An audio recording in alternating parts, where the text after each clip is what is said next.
Hello, Darth. Yay, button! Fair do. Enjoy from mobile.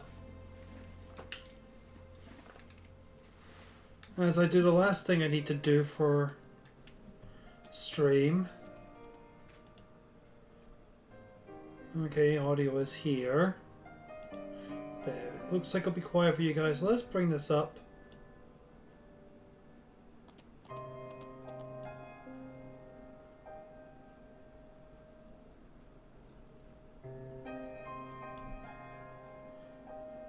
Can you hear the game, Darth?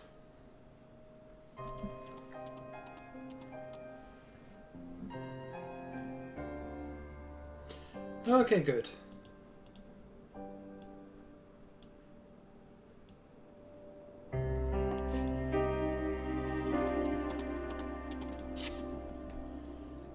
Last time, we started Heavensward. We toured around the new city of Ishgard.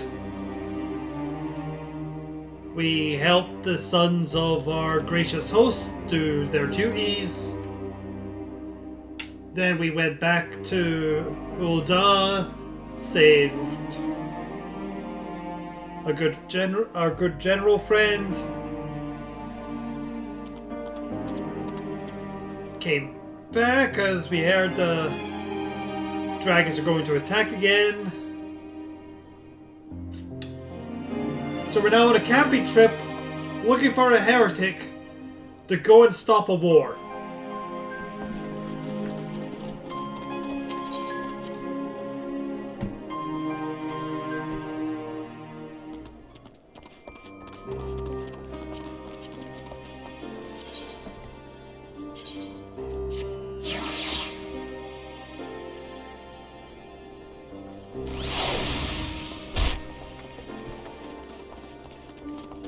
Oh, I got you a puppy. Look at the puppy.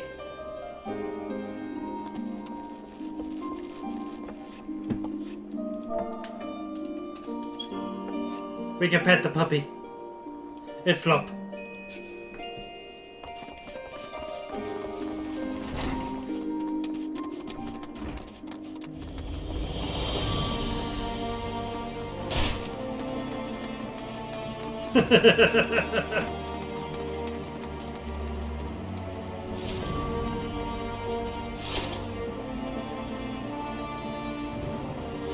I would be teleporting, but where I'm at in the actual game right now, well, where I'm personally at, it's actually kind of expensive to teleport.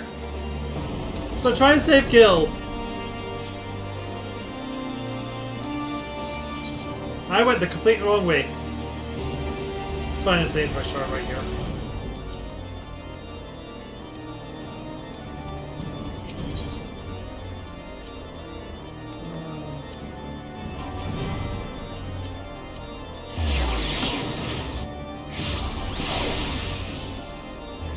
I'm assuming it's a toll? So you can see there's like small gil prices. But I'm at the point of the game where I'm spending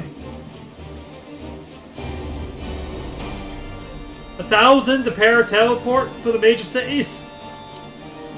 It's like, I know I have almost 3 mil, but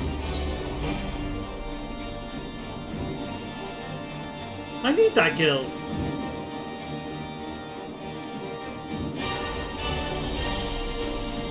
Like in city teleports is fine, it's cross cities. So like when I was teleporting across the 8th right there was 0. But if I was to teleport back to Ishgard, it'd be 213 gil.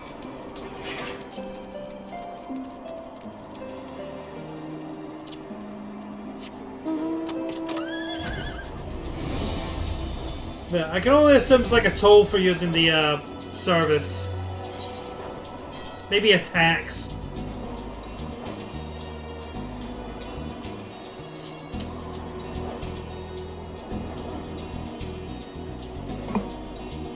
Just to people who maintain them, you know? Because they can be destroyed. So you need people at them to constantly keep them maintained. As we saw over here-ish. Or, you know, like the one over where the heretics camp was.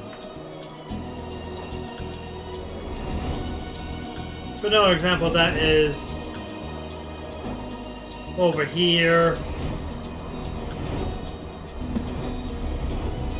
I could have sworn it was here. Oh, there's a dead one in here.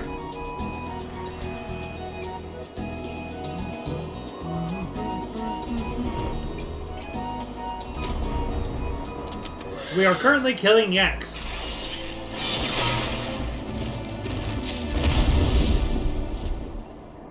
Yak.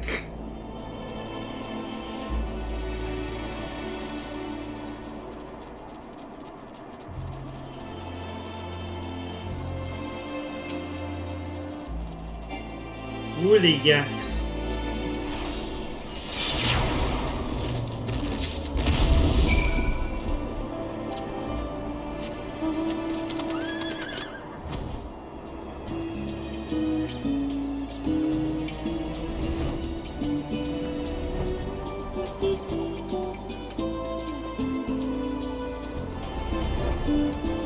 Alright, there's a Stenny and Alfie.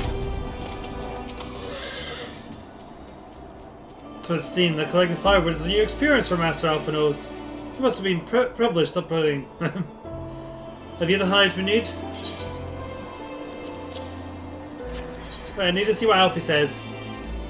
I left Ishgard on a mission of noble purpose, and now here I am scrabbling for sticks in the snow. How can my hands be at once so numb yet so sore?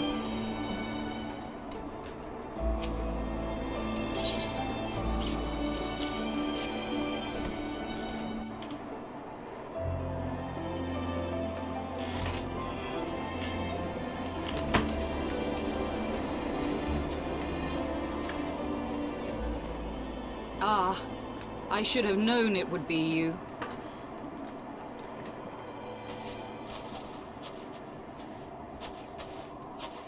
Word reached me of a struggle with a small but well-armed band of trespassers.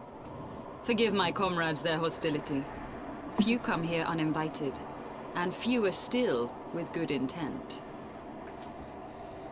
Now, tell me why you are here.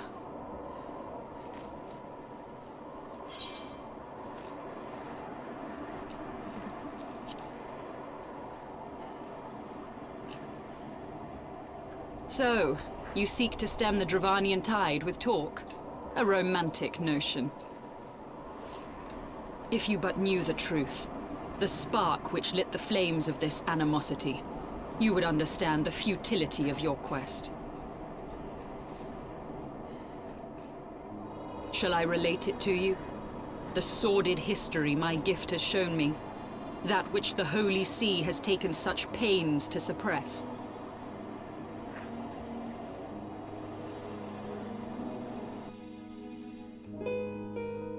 'Twas more than a millennium past when an Elezen tribe first sought to claim the lands of Kurthas as its home.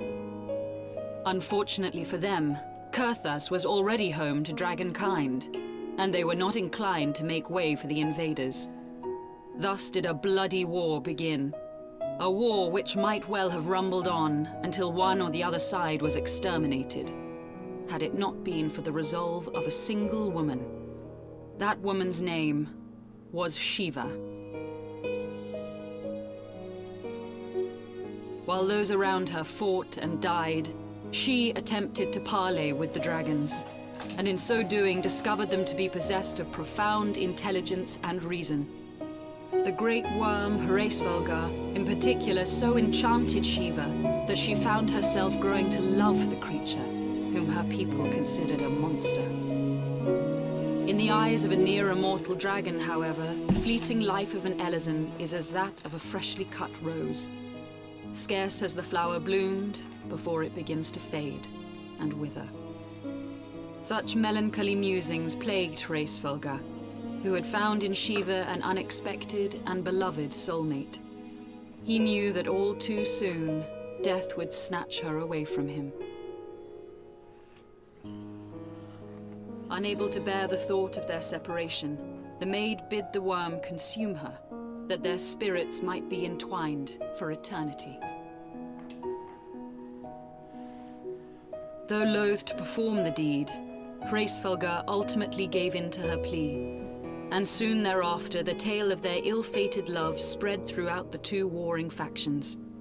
No more could they raise blade or claw against one another, knowing that the souls of their kin were so inextricably bound.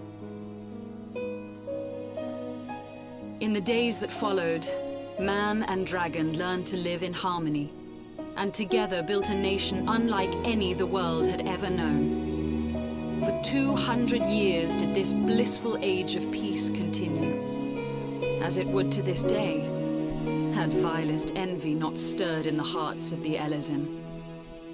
It is said that worms owe their longevity to the boundless reserves of vitality found within their eyes. And 'twas in this belief that a traitorous band of knights deceived their allies of some 2 centuries, and took by force that which they coveted.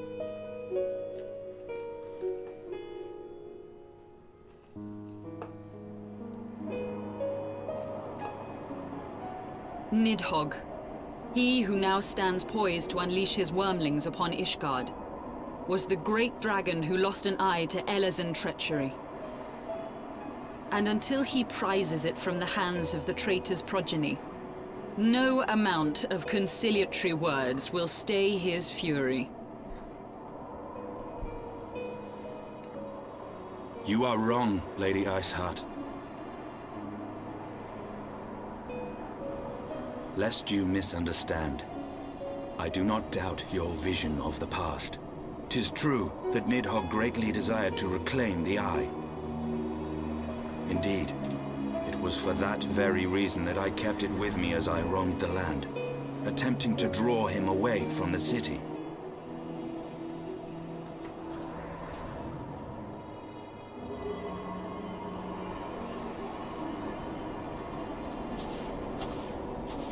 Good gods! Until recently, Nidhogg seemed unable to resist its allure and pursued me relentlessly. Needless to say, that is no longer the case. Now, it would seem, he has fixed his attention on Ishgard itself, though he knows full well the Eye does not reside there.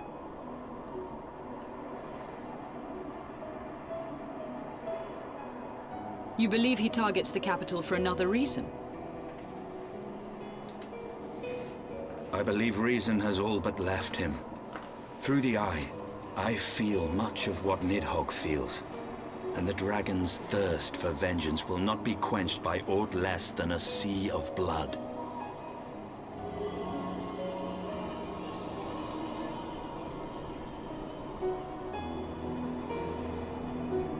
If Nidhogg is indeed lost to reason, might we not seek an audience with Hraesvelgr instead?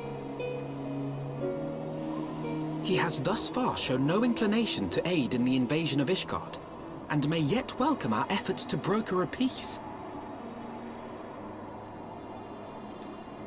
You still believe that a peaceable solution can be found?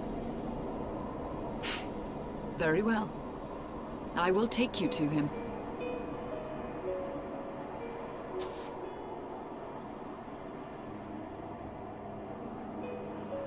Our road will lead us to Dravania, the homeland of dragonkind. There we shall ascend unto the clouds, where Hraesvelgr resides.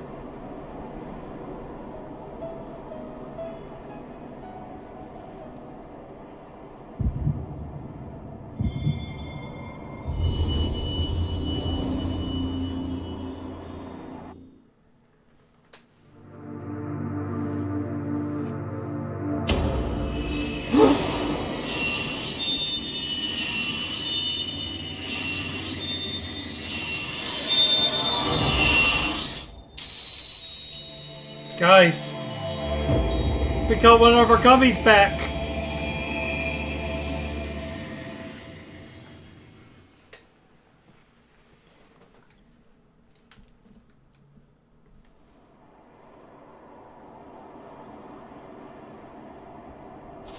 Is autumn mist, my friend? I sense the many battles are beginning to take their toll. Rest a while, and should you lose sight of us, Dravania lies beyond the mountains to the west. Hey guys, you might be able to tell why I was aiming to get this quest done as the last one last week.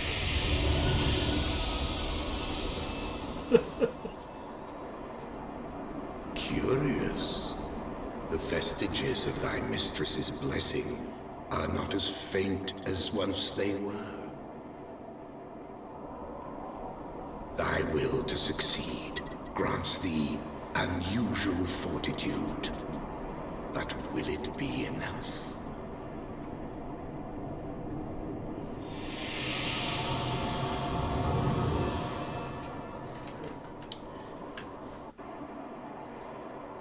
But yeah, we get into soul stuff much later, Darth. Also, we get another explanation for what happened. Maybe today? We'll see how it goes.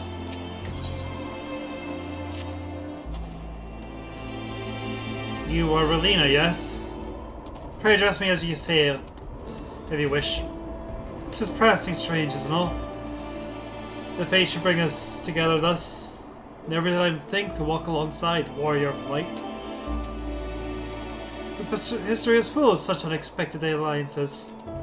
Shall we make our way into Dravania then? The chill of the Western Highlands is unrelenting, and I would sooner be under the sheltering canopy of the Chocobo Forest.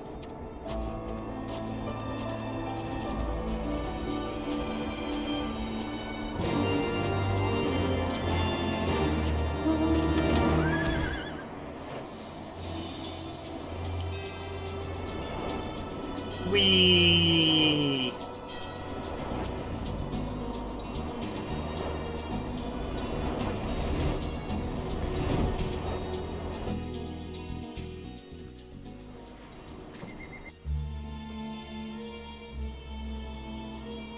Beyond Abalathia's spine, the great mountain range that spans the continent of Aldenard from east to west. Into the deepening shadows of Som-Al, where lies the ancient home of dragonkind.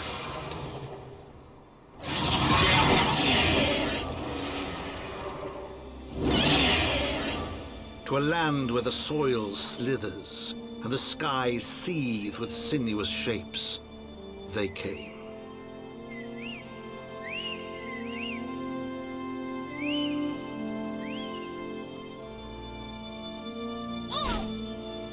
Ah! The hell?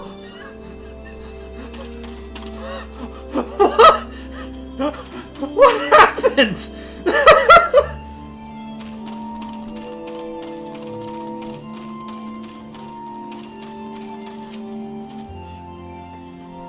Do you sense them, Relina? The gathering of dragons to the west. This forest was mentioned in the passage of New Orleans Geographic. As I recall, the author advised travelers to give the local chocobos a wild birth. According to her, they can be remarkably aggressive. We now stand at the threshold of Dravania. The path to Som-Al will take us far to the west, beyond the embrace of the forest branches. It'll be a long and demanding journey. I suggest that we take our rest of our village up ahead and see that we are properly visioned. There's a village here, but I thought these lands were the sole province of Dragonkind. Why would anyone choose to live in such a perilous place? The wild chocobos. Tallfeather was built by hunters who make their living capturing and selling the beasts. The leader, Mercicam, is an acquaintance of mine. Being a gregarious sort, he'll no doubt welcome our arrival. I also possess more recent knowledge of the road we seek to travel. I trust there are no objections. Only to the ceaseless chatter. If we are to meet this acquaintance of yours, let us do it before Ishgard burns.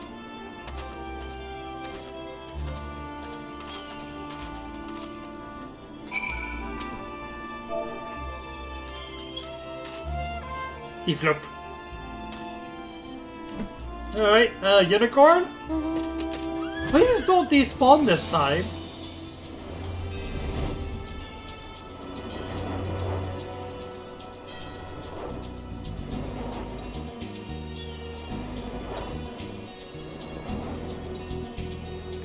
Or I might need to get the pig out.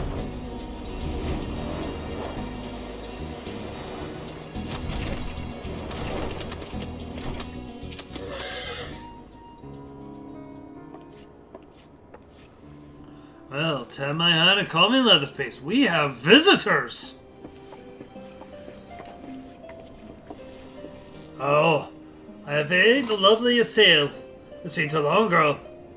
That it has, my Marcy Camp. That it has. My companions and I are on a pilgrimage to Slow. Might we stay in Tallfather a while we prepare to the next leg of our journey? Of course, of course. Stay as long as you like. In fact, I wouldn't suggest leaving the forest at all. The dragons have been absolutely bleeding murderous of late. Forgive me, sir, but I'm not sure I understand. Did the dragons not bother you here in the forest? Bother us? Did you say not explain things to your boy? You see them towering killing trees all about you. If you were flying from the academy, you'd barely be able to see the ground. And as you'd expect, the local wildlife can't enough stay hidden beneath the leaves, which is why the dragons do their hunting elsewhere, and we can do ours in peace. I see. Thank you for the explanation. You're welcome. No, it won't stop you sail here. The dragons ain't the only thing you need to keep an eye out for, especially yourself in the hidden west.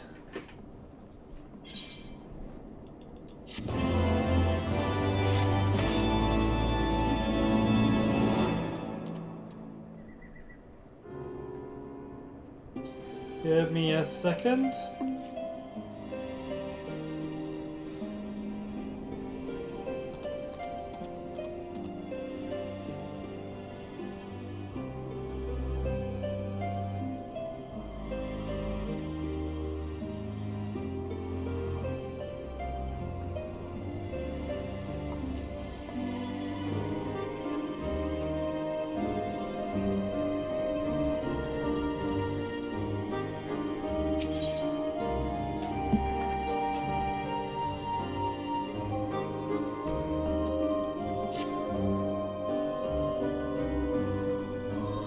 I dare say you were wondering what could possibly be worse than dragons, eh? Well, I'll tell you.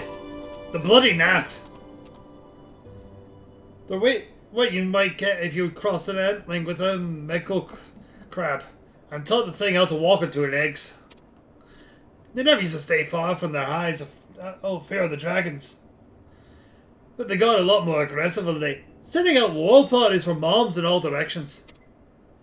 They even take it to harassing the Dravinians in their own lairs, if you can believe it. And where they venture into the forest, which is my die selling, they certainly ain't afraid to come after my lot. I can only imagine how much worse it'd be closer to Nath home territory.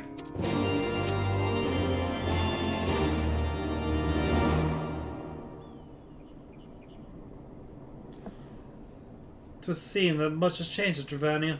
The Nath are not one to cause such strife when I lived here. You lived here? In Dravania? Aye, 'twas in the time following the calamity. My family was dead, my home was gone, and I had fled from the bitter cold into these lands. When you know the past of the forest man, I wandered out under the protection of his burrows. That was when I chanced upon Hreisfalgar. He had descended from his mountain lair to hunt for food. My exhausted mind could not contend with the sight of the majestic worm, nor the vision of the past that his presence visited upon me. Thankfully, Marcian found my unconscious form at the edge of the trees and nursed me back to health. And in Tailfather I remained for some time. Hence your familiarity with the locals. But I interrupted you. You were saying these Nath were once a peaceful people. Peaceful would not be the most fitting description. They're fierce a territorial tribe, and any intrude upon their domain are attacked without hesitation or flaw. Aside the borders of their homeland, however, they're rarely hostile. Indeed, we're even able to trade with them on occasion. They have changed then. What of it? We have not the time to creep through the underbrush on some roundabout route. I say we make straight for Sawmill and crush out any unrealistic instinct that we meet underfoot. A more direct path then. Very well, let us first follow this trail west out of the forest and make for the statue, the stained one. From there, we should have a fair view of the rest of the roads that leads to Sawmill. Shall we?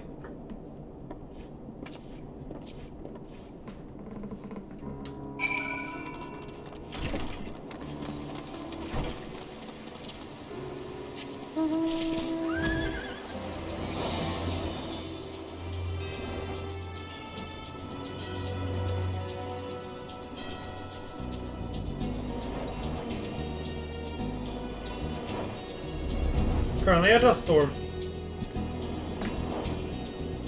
2 dragons is worse than a dragon. I would agree with that, Darth.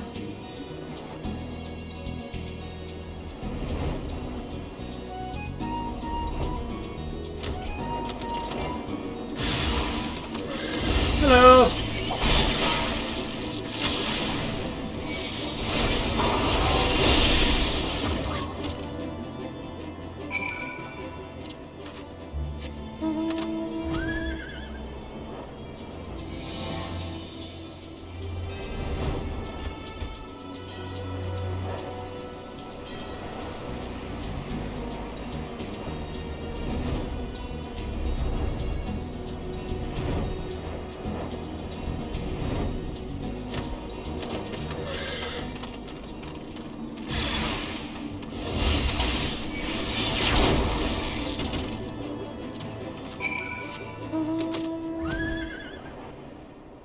Not sure we'll see and see if the dust storm happy, but we'll see.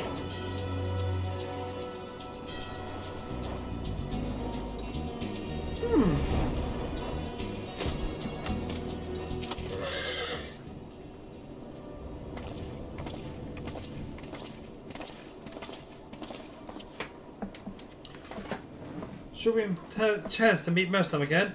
Remind me to thank him. Had he not warned us of the Nath, I thought we'd be standing here.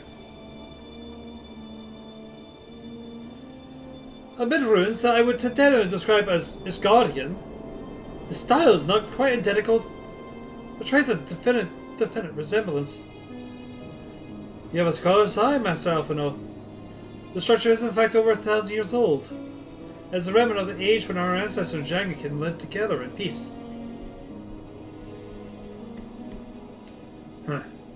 You claim this is evidence of our harmonious past? Well, I was taught that these buildings were constructed by heretics in order to Dravanian masters. This rubble inspires me no such awe in me. Stubborn fool. How desperately you cling to the false teachings of your beloved Holy See. Enough! Both of you. You threaten the success of our mission with this inconsiderate squabbling. Relena? Pretty reason with these two. Grunt. Those are the same. So size your terms for now.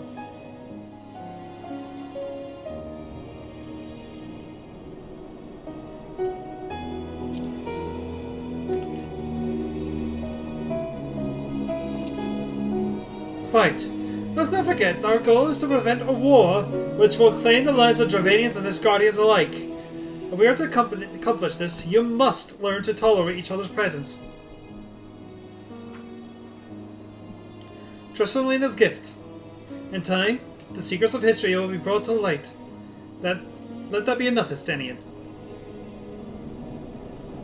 You would have me keep my counsel until Relena's vision confirm the truth? Very well, but bait me not.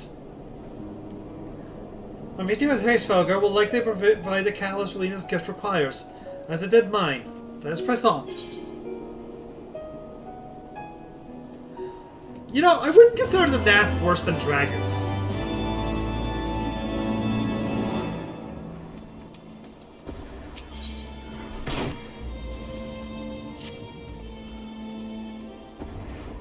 Spy you the 3 gate towers of this got.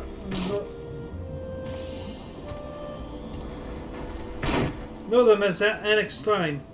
The place serves as the roost for Hraesvelgr's lesser known kindred. If we are to reach the peak of somehow, then we must first beseech these dragons upon the way. But do not be disheartened. The one who leads them is a friend. Or rather, more concern is the disposition of the Nath. Let us survey the approach to the towers and see if the path is clear.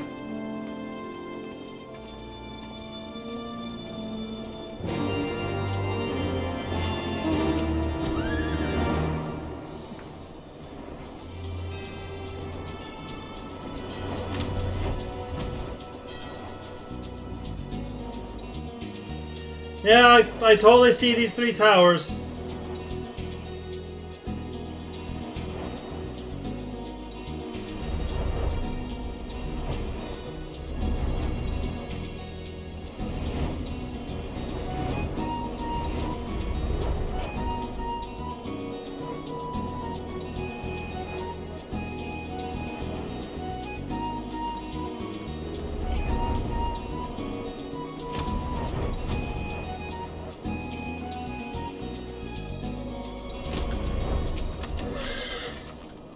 The Nath they're fast becoming a nuisance.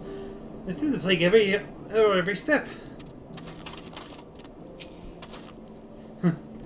To seem that the enemy of mine enemy is also mine enemy.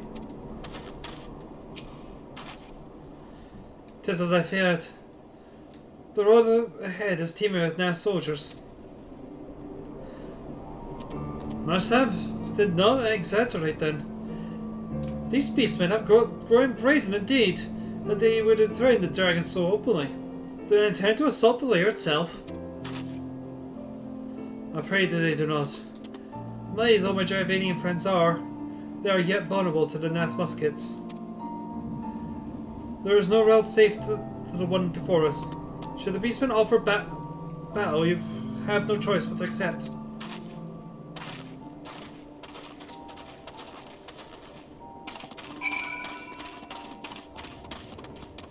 Man, that never so realized the dragons will want money, and having the choice between creating peace or being able to afford the next event will eat nothing.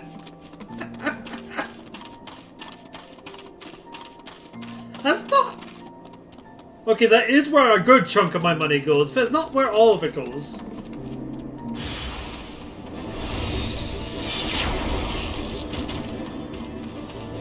Oh, you're not done.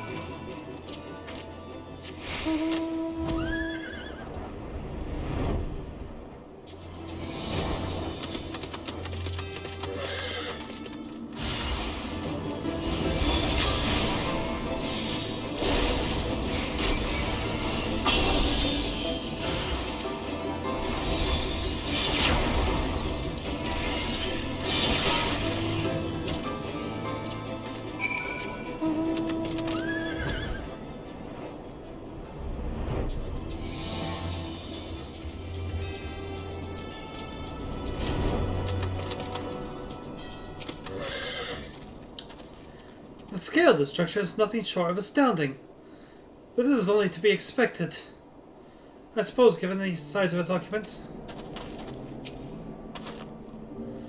The greater dragon approaches.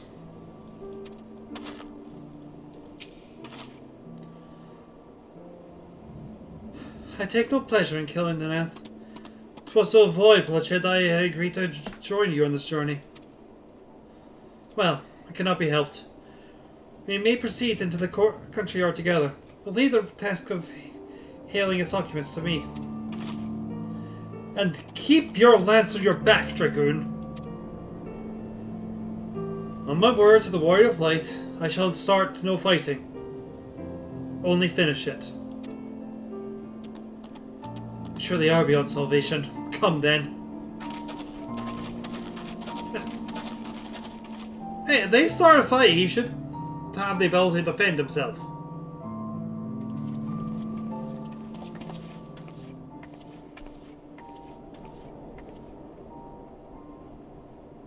Vidofnir!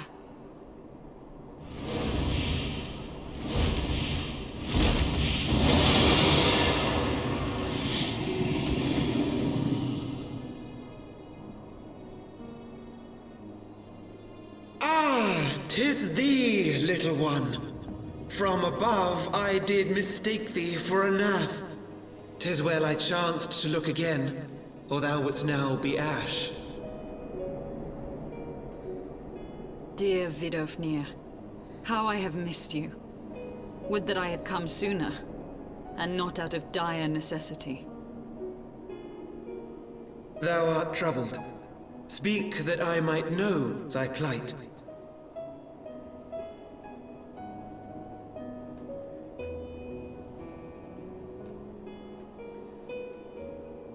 Thou wouldst have father admonish his brood brother. I would end this war without further bloodshed.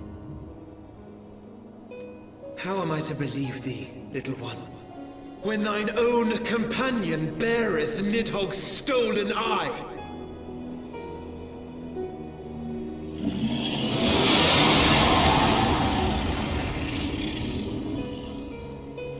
Have care, dragon, or I shall gouge out one of yours.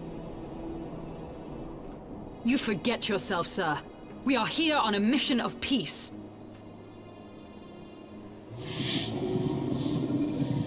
My sire's will forbiddeth me from inviting discord to our home. 'Tis for this reason and no other that thou still drawest breath, knight. Vidofnir, please. We must be allowed to convey our intentions to Hrisvelgar in person, with words of our own choosing. Grant us this favor, and open the way to Som Al. Thou hast ever been welcome, little one. But I cannot grant thy wish. I am bound to remain here, and protect my kin from the Nath's god. The Nath have summoned a primal.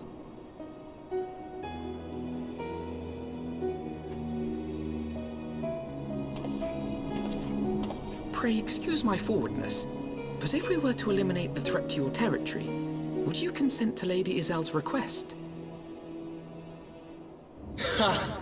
Dost thou imagine thyself equal to the task?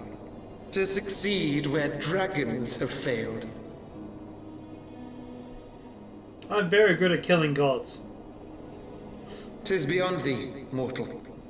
But thou art welcome to try, nonetheless.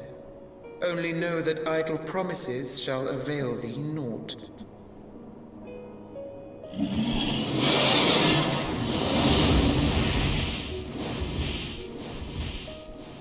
It would seem we have no choice but to make good on Alphino's offer. Why must our every bid for peace breed yet more war?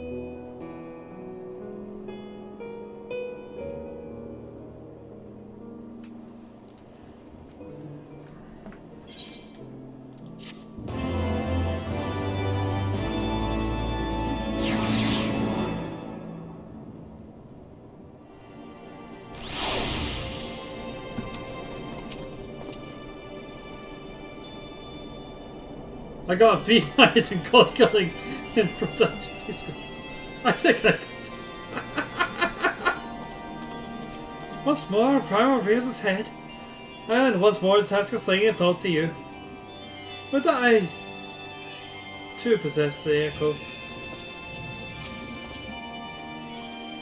By the Fury, must we now defeat a Primal?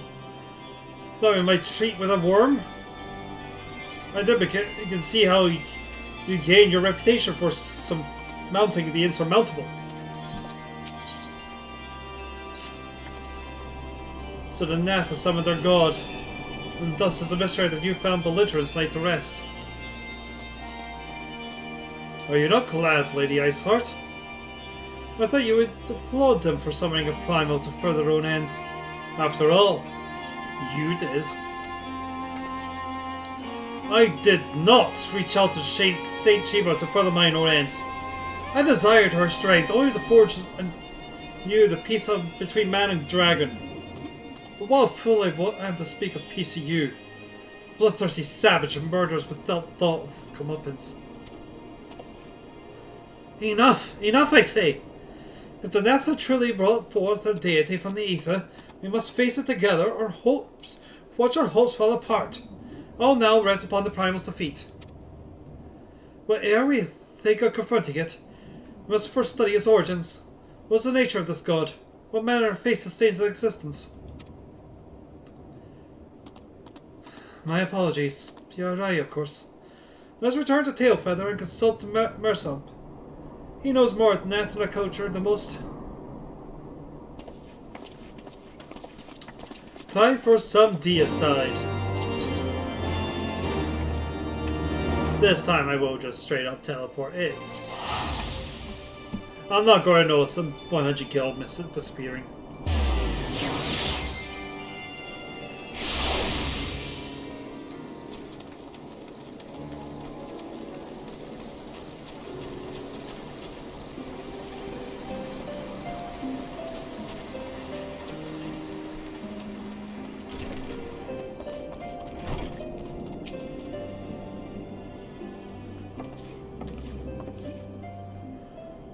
Back already, are we?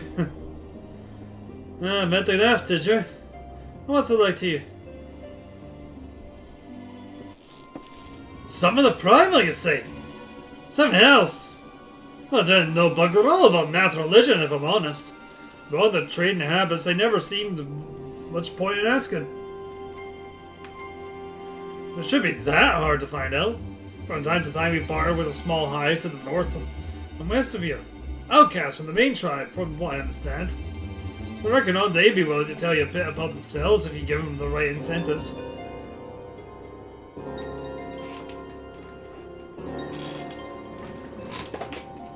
That sounds promising. What exactly would the Nath consider to be the right incentives? Oh, nothing. Your average hunter couldn't scavenge up in a day or two. But seeing as you're in a hurry, you might want to divide the chores amongst yourselves. You'll want a good-sized jar of land-top nectar, the best kind of clovers fruit, and... always a Nath favourite, a generous portion of young Nanaka flesh. I shall gather the fruit. Leaping to the lower branches of these forest giants should present no challenge to me. Then I shall collect the nectar, with myself and those arcane assistants. And that leaves you to bring home the meat. You'll need to carve it from the smaller nanaks that live in the rivers. 3 big hunks should be enough, I reckon.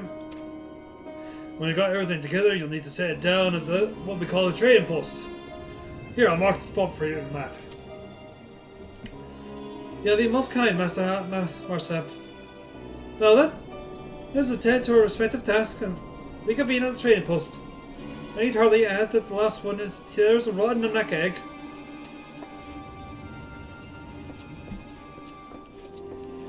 You only say that because I'm forced to be last.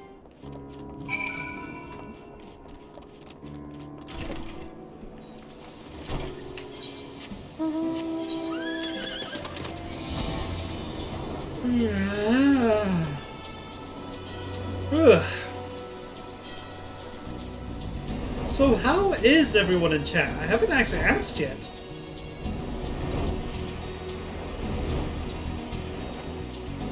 It's been 45 minutes. That's quite rude of me.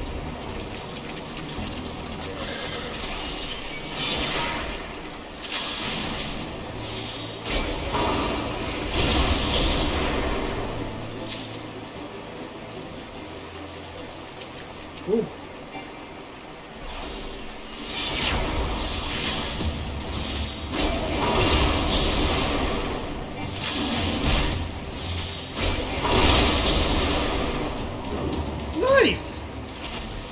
And yay, 8 more days till birthday celebration! And vacation.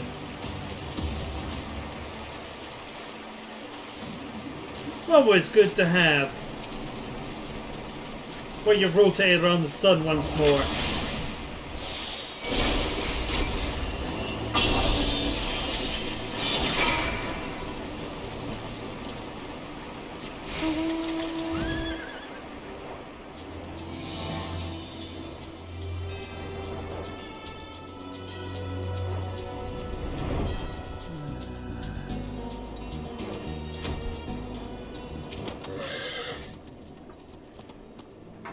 My 5th birthday on the 21st. Case is going from when I get home from. Nice!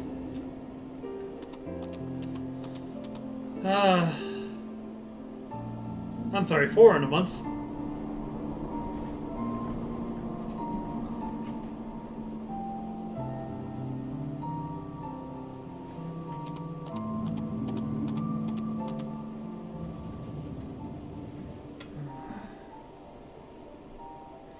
I set out to master the Dragoon's jump.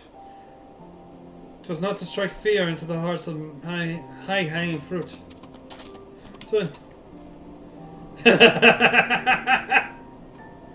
Oh, totes not, CJ. Totes not.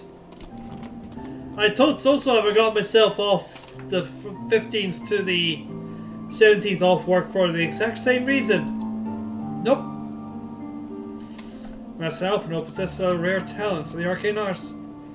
Should he continue to apply himself to their study, he could become a formidable mage in time.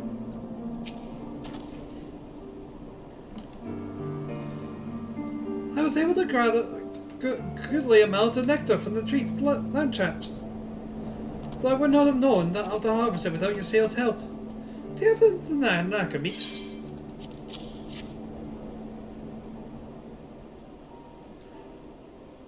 Ooh! Oh, everything's getting set up for you then. Splendid. I should put this up with the Senian's food and assemble a suitably generous looking hamper for the Nath.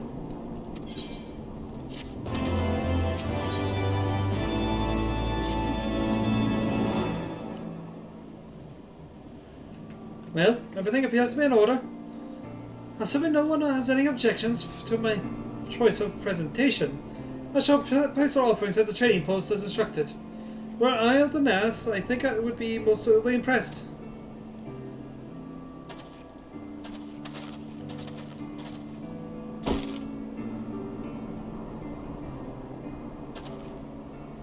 Well, how long must we wait? Should we sound a signal or such?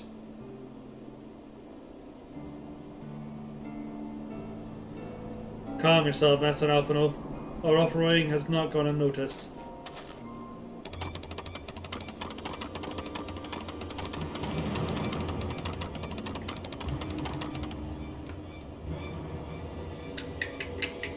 How long has it been since hunters like us came to trade, bearing gifts that filled the air with such delightful scents? Landtrap nectar! Clementine tree fruit! And the nectar flesh! What delectable goods you have brought to us. Our meager existence is much enriched by your bounty. Come, hunters, come to our hive if you would trade. Current and trifling our homes are, but the rancid incense keep the dragon at bay. Cramped, stifling, and horribly smelly. But better to live in stench than be cracked and crunched by dragon jaws, yes? Come, come, it is not far.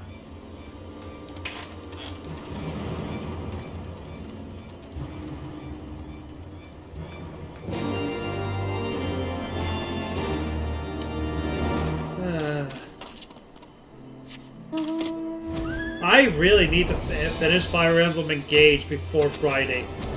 Ooh, look how spy I haven't done yet.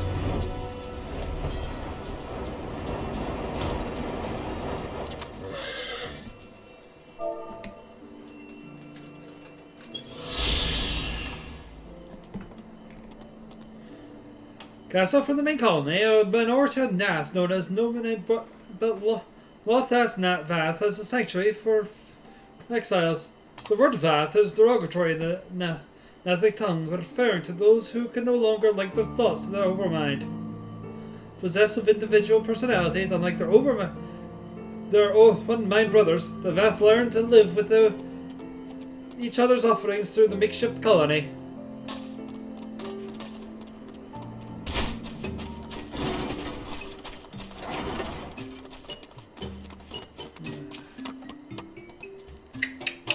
Your presence has been announced to the storyteller.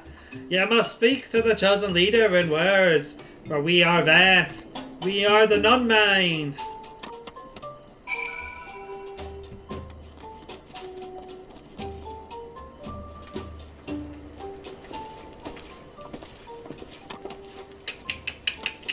Welcome to our hive, hunters.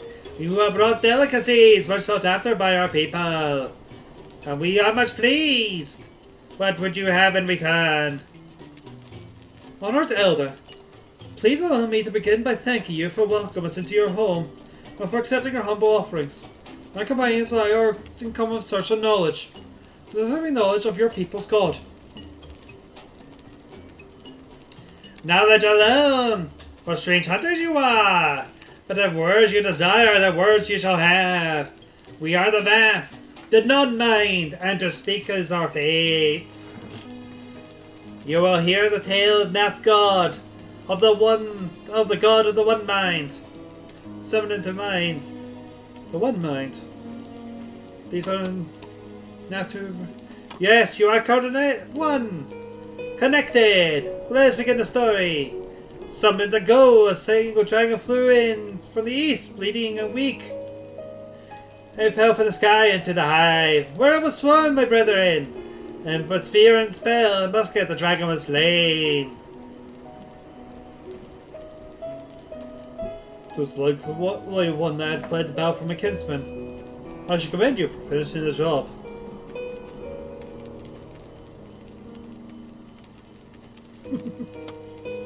Dragons are fierce and terrible adversaries. The One Mind would always cower when the winged one's shield passed over the ground, but no longer. They learned the battle where Trevinian was easy prey. Thus did the One Mind decide to heed the words of the Black-Robed Men. The One Mind would call forth our God, unleash his blades upon the dragons. Trevinian's lands would become Nethlands, and ever larger would grow our domain. But our God ever hungers. The price he demands of crystals far exceeds ours this war. We all of the Vath despise this vile, his insatiable existence.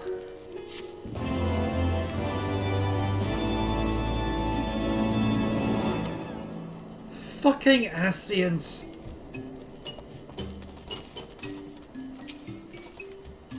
The beast tries to summon their gods out of necessity, but the Nath could do so with mere Govacious sets a worrying precedent.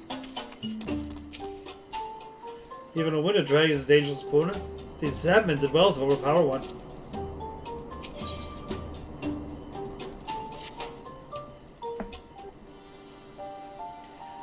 I call upon the power of the Primal of the greater good. Conscious all the while that I did so at great cost to the land. Resist is necessary evil and willingly shoulder the burden of my sin.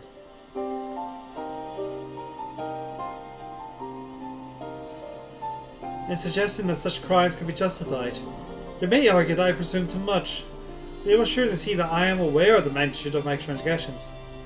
Not so the Nath. They summon their deity for no greater purpose than to expand their dominion.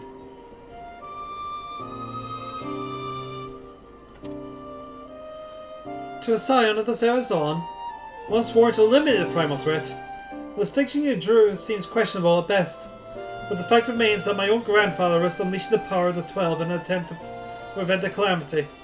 Thus, while I may not condone your actions, I at least understand them. Not so the Nath. As you rightly put it, if they truly seek naught but territorial gain, I can only conclude that they are ignorant of the ruinous consequence of their god's insatiable appetite. The longer this primal suffer to exist, the greater the suffering it will cause. It must be destroyed. How lightly you propose the destruction of this god, Master Alphino. A being of whom we know not. Has it occurred to you that you may be sending the Warrior of Light toward death? No, You have the right of it saying it. It would seem it is I who am guilty of presuming too much. Pray forgive me, Alina.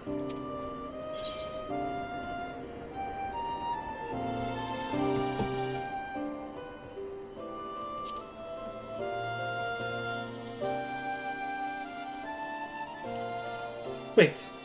Alina need not face this foe alone. Like her, I am blessed with the Echo's protections.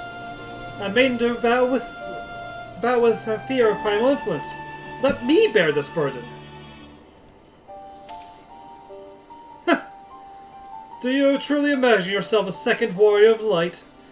Remind me, how many primals have you faced, my lady? Not that it matters. We know that not which this god resides, or how to challenge it.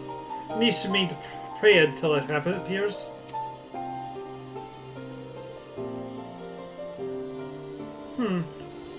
The setting makes a valid point. Let us speak with the Vath and learn how to best secure an audience with our deity. And this, at least, I may be of assistance.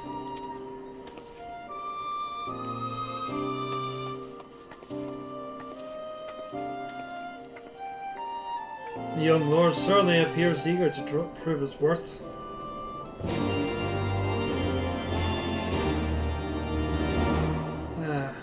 I am still using the Switch I got at launch.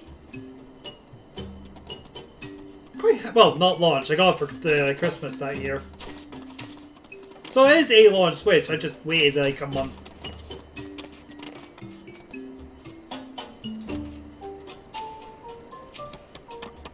We are the Vath. We are the non-mind. We do not hear the one-mind's thoughts. A non-mind. We cannot predict their will.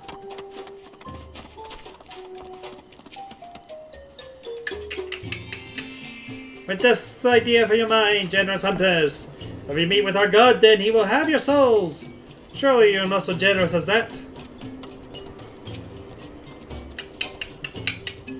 You wish to meet our god? Offer yourself a sacrifice, and you will soon be brought before him. We would mourn the loss of such generous hunters. However,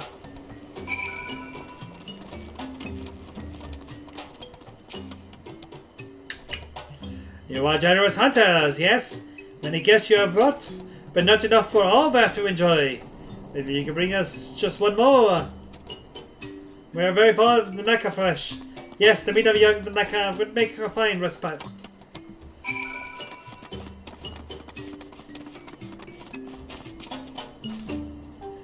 The Vath read every question with critical earnestness.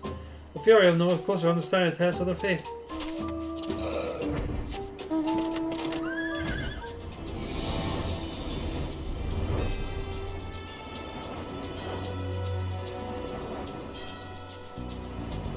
Alright, let's go kill more Nanakas.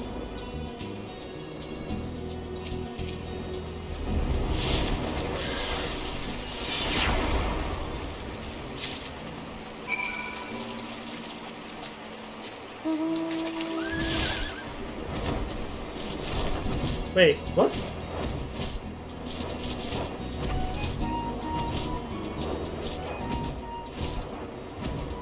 That was weird.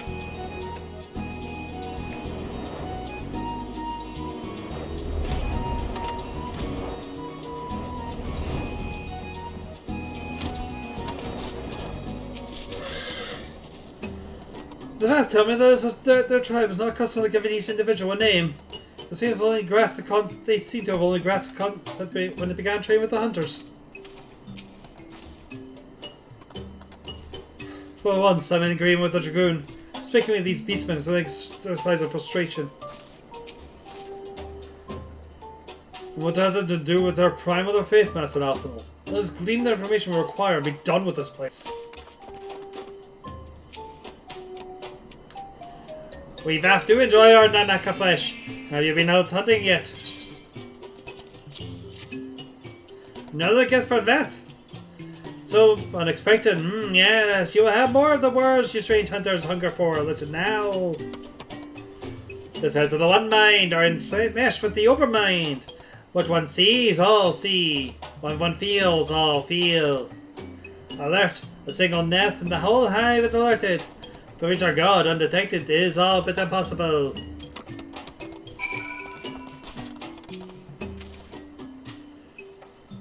The Vath are not one to discern concepts without explanation. I believe I'm beginning to grasp a few of the fundamentals. For what I understand, the king, like Overmind, sits at the center of the Nath society, and his presence somehow allows its subjects to communicate without needs of words or gestures. These Nath, the ones who inhabit the larger hive, are known as the One Mind. And it was their combined will that the plan was summoned. Those who reside in the smaller hive, however, are the Vath, or the Non-Mind, who, for reasons that yet escape me, seem to have been excluded from the telepathic bond, which connects their Nath counterparts. Thus are the Vath ignorant of the One Mind's thoughts and intentions, and of the nature of their own god. In summary, we have wasted our time. Not so. Perilous though it may be, the Vath did furnish us with the one certain method of approaching the primal, and sacrifices. Should we allow ourselves to be captured in visions of the colony, the Nath will bring us to before their deity to make an offering of our souls.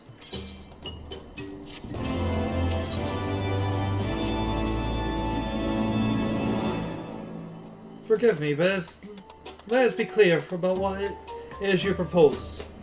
You mean to say that you would deliberately provoke the Nath, surrender yourself into the might generous during their custody, and then wait until their god arrives to claim your soul?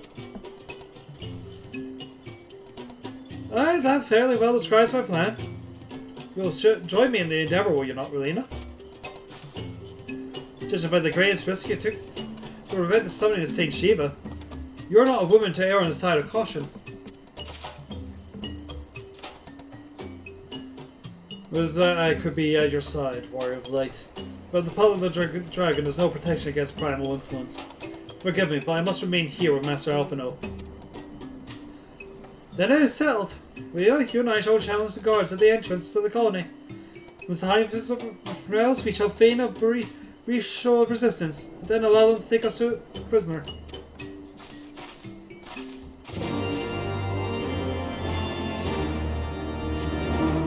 I see nothing wrong with this plan.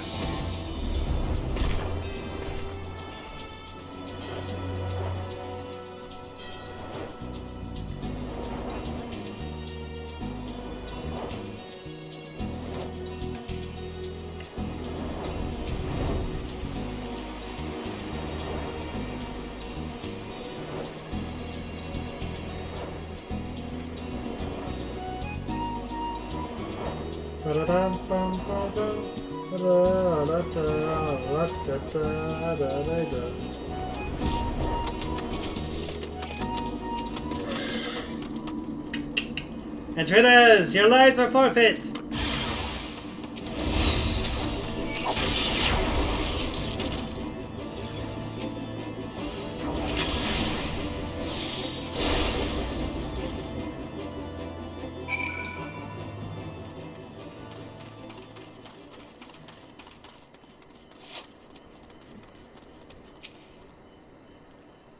The Overmind must now be aware of our intrusion. Let's press on into the hive and ensure that we are hosts our undivided attention. You know, I used to wear a red version of what she wears.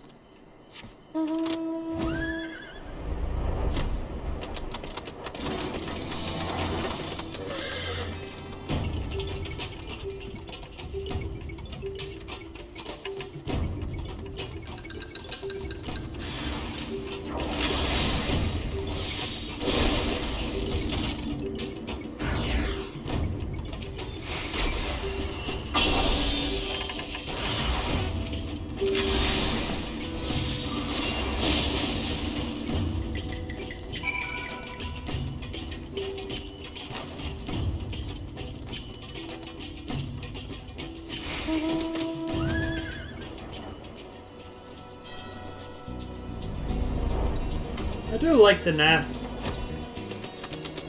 It's nice to have like a hive mind like species in there.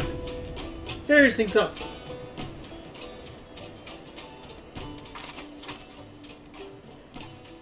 That should be sufficient. Now we do not have our host's full attention before, we must surely have it now.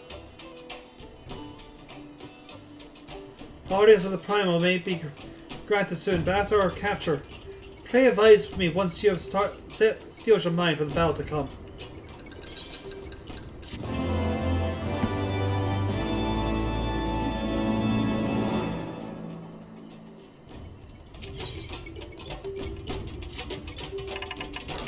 You're prepared then.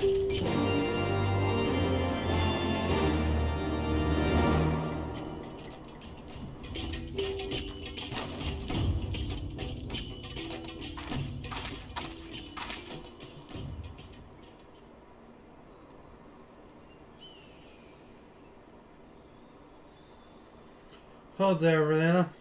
When next the Nath come.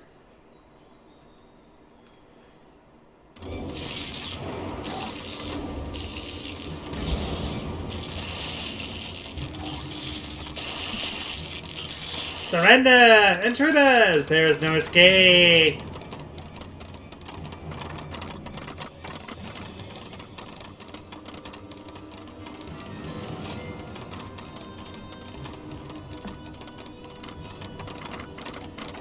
Enough. We surrender. We throw ourselves upon the mercy of your God. Yes! I am powerless!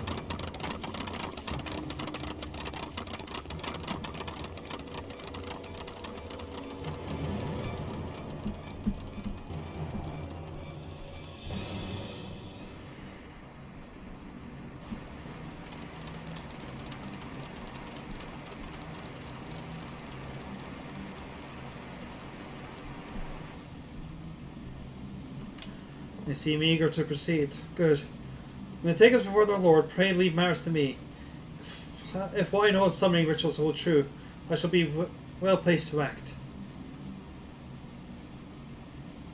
Mark the sound of the river rushing through the ravine behind us. Passing loud, is it not? I imagine the noise would serve to mask our escape should we need to withdraw temporarily.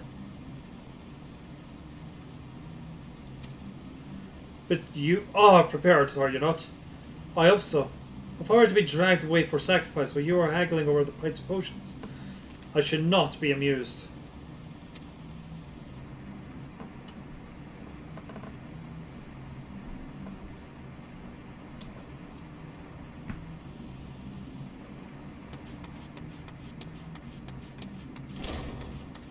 Hello?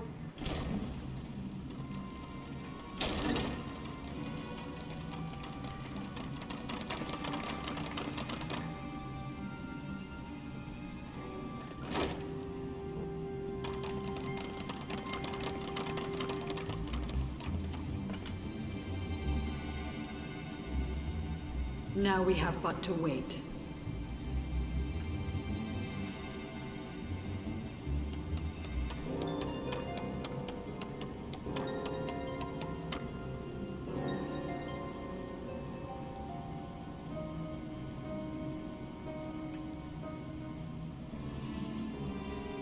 O Lord Ravana, master of the sacred blades, wrath of the colony, conqueror of the world, hear our prayer. Pray grant unto your devoted children the gift of your divine presence.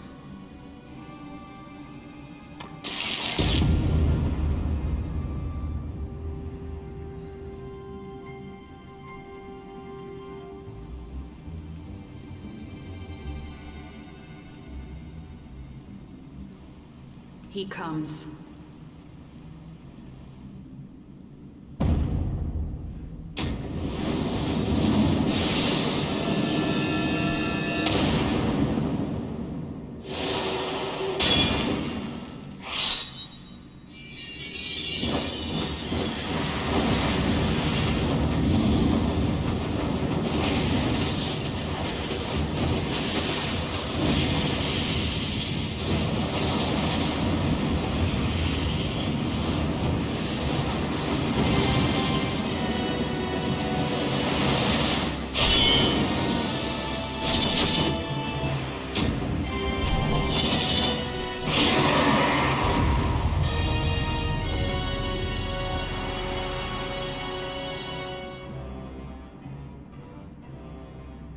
All strength to the colony.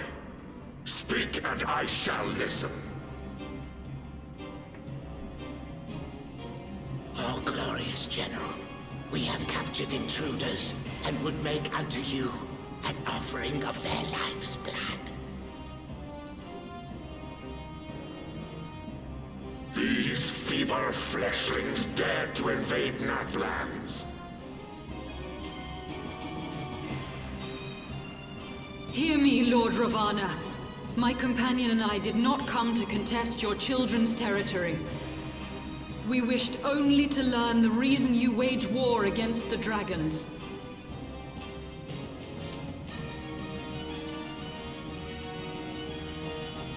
Thou wouldst flirt with death merely to satisfy thy curiosity.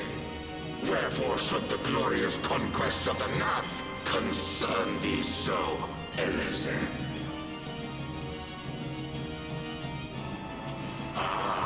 Mayhap thine own kind struggle against the worms fareth poorly, and thou art desirous of a pact.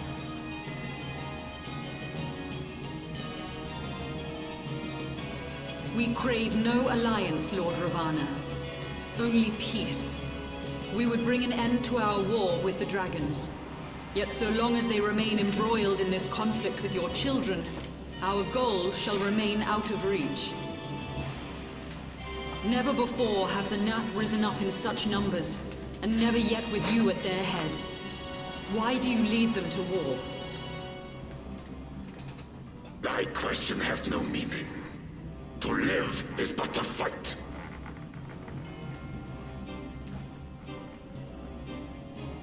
Long have my children waited, gathering their strength in the shadow of thy ceaseless conflict. The Nath would see the Dravanians slain, and their territory secured. And by such fervent prayers am I now given form and purpose.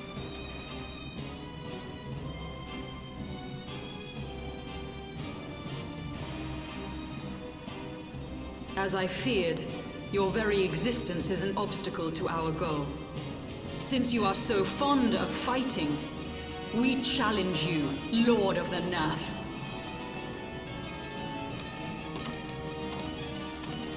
And should we emerge the victors, I would have you swear to withdraw your soldiers from Dravanian soil.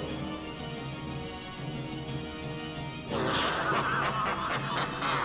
art bold indeed to risk thy fleshy hide so readily. Very well. I, Ravana, fourfold master of the blade, do accept thy challenge. But should I emerge the victor, I would have thee swear to serve in mine army till thy last breath is spent. Do you accept?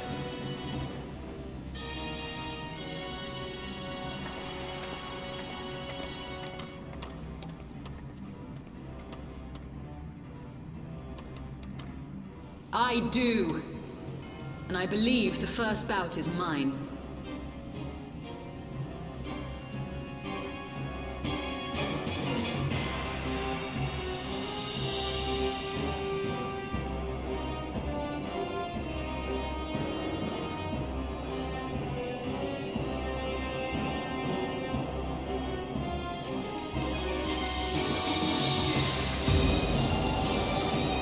There you sail!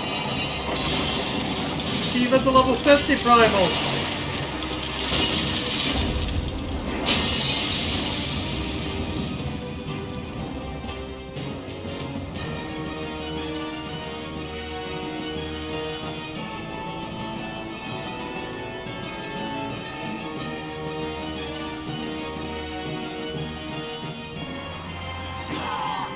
What is this? A god clad in flesh? Is aught amiss, my lord? Thou wilt not break thy word, I trust.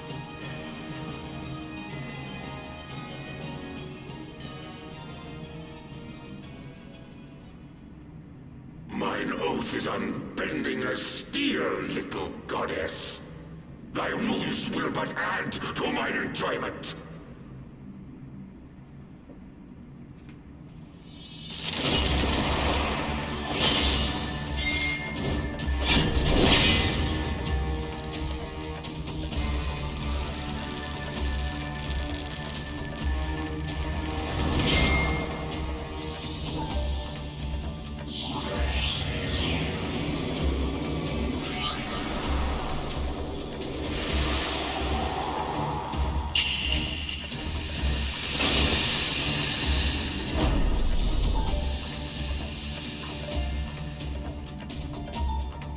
Here, everyone, you can see a precursor to Final Fantasy 16.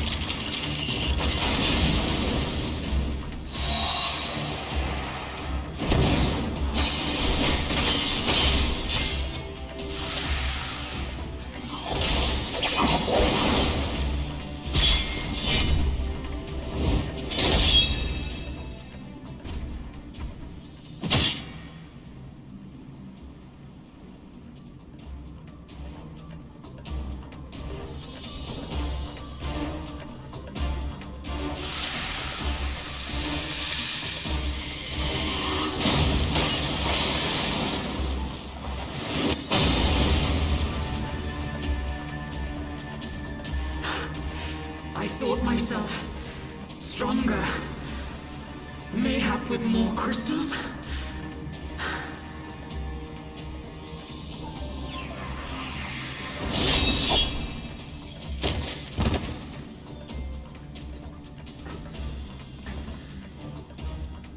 Be thou god or maid, thou art nothing to me.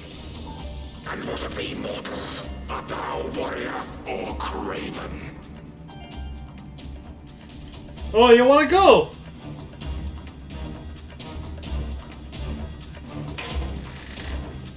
Indeed, Rip Shiva. A warrior, then? Good! Mayhap thou will provide more sport than thy feeble companion.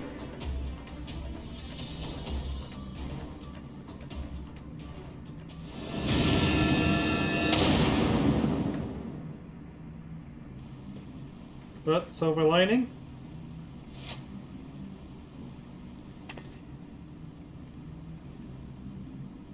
That we can have Nakashiba. And you know, Ori, I would not be opposed to using the Nath as a barbershop quartet. Just have them all running around delivering messages for you. Forgive me. I was overconfident. Alright. Okay, we doing this properly, or are we being cheesy? He did just challenge us to a duel, so I do think we should probably, you know, give him one.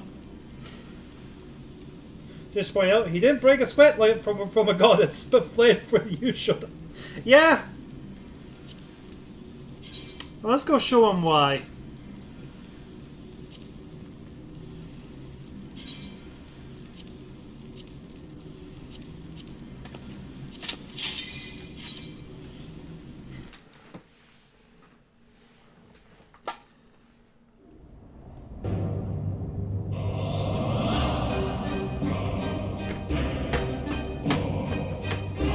Oh shit! Whoops!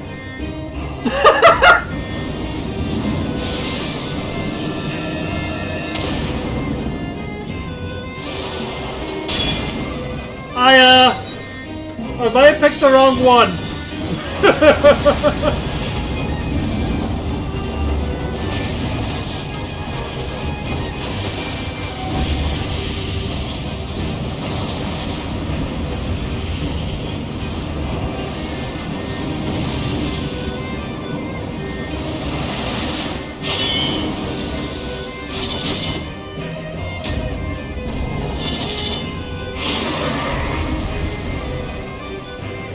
Game coming both. Well played. Yep, I did. Oh well.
Joseph, you came to bluff was also a bluff! Thus does the sacred rite of combat proclaim the victor. I lay my blades at thy feet, child of man.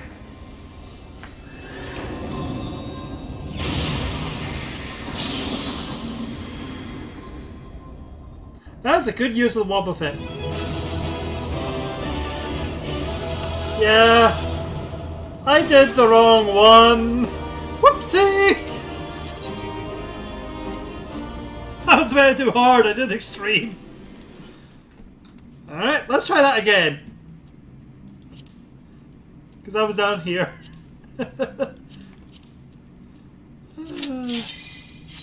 Now the one I'm actually meant to do. Oh no! Silly costume. Silly costumes.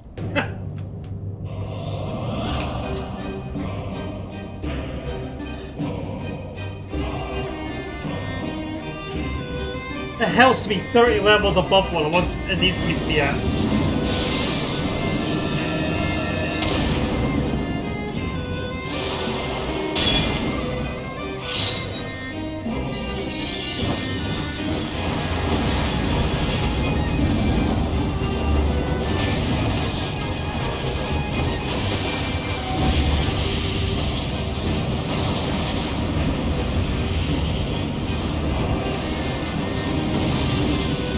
Rihanna, you picked the higher level!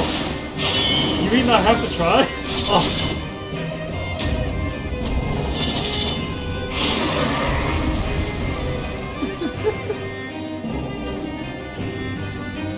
Yep, that's more like it!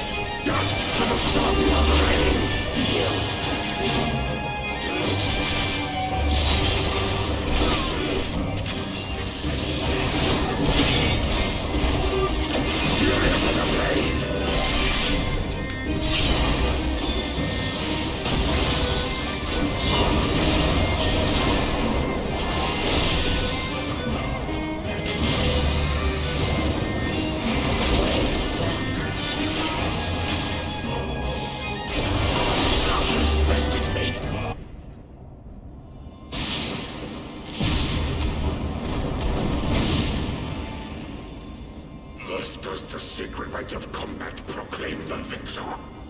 I lay my blades at thy feet, child of man.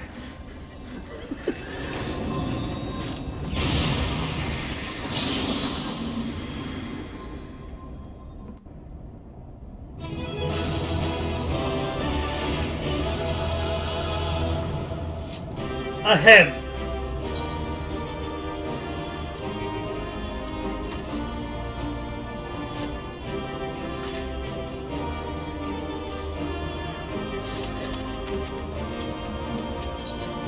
Da, da, da, da, da, da, da.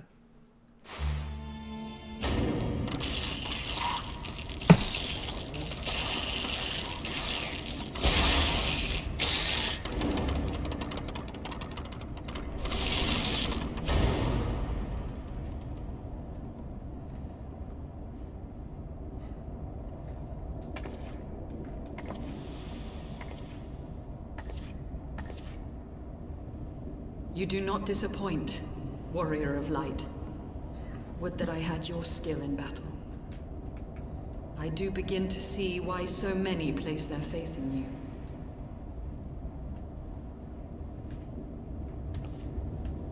For all his savagery, I do not think Ravana one to break his word. Provided the dragons do not trespass upon Nath lands, they should have little to fear of the Primal's biting blades. We have done well, have we not? Come, let us return to Vidofnir and share these glad tidings.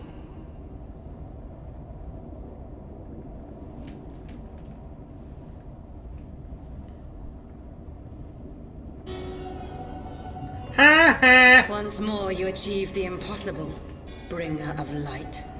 But with every mortal heart that succumbs to fear and fury, another voice is joined to the chorus, beseeching divine succor. At their bidding, warring gods will shake the firmament, and your world will be consumed in the swelling storm of chaos.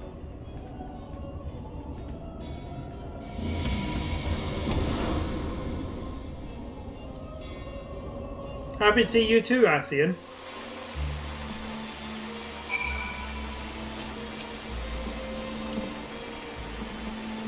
Never since when we first fought have I seen you draw upon the full extent of your power, and never from afar till this day.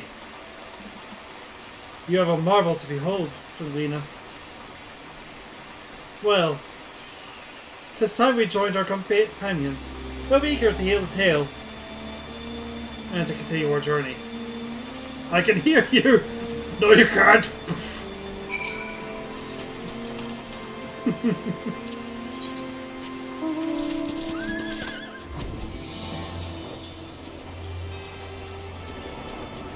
We are really rolling bad luck on the weather today in the Dravanian hinterlands, aren't we? Oh well. Chaos! Unspeakable chaos!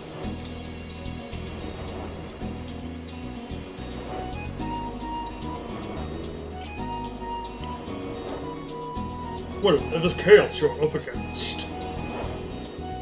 Then that calls upon I, Mahad, High Priest of Wrath.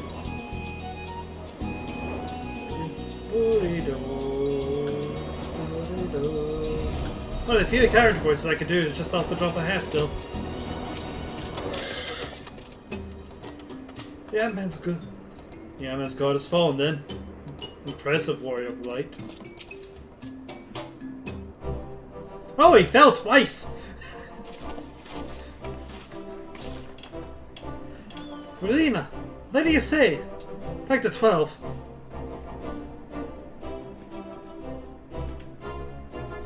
Lord Ravana, you say?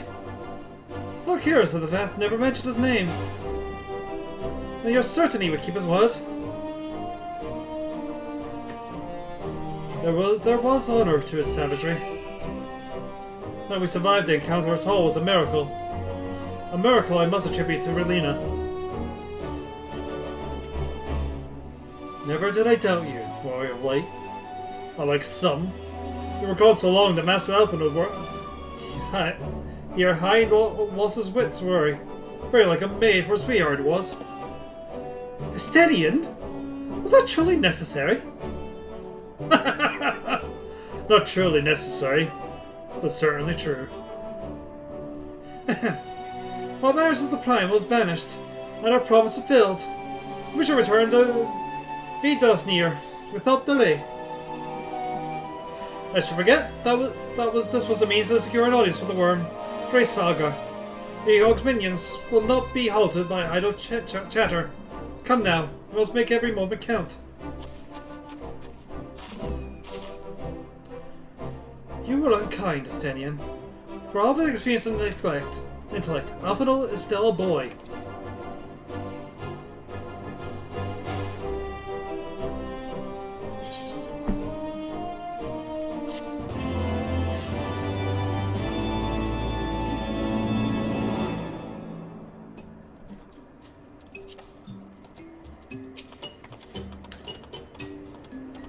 Tis natural for him to feel concern for his companions. You should have seen the boyfriend. It was a sight to behold. Tease him no more. Master Alphinaud was to be applauded for his sense of responsibility. Given his years, 'tis a little wonder the burden weighs heavy upon his shoulders.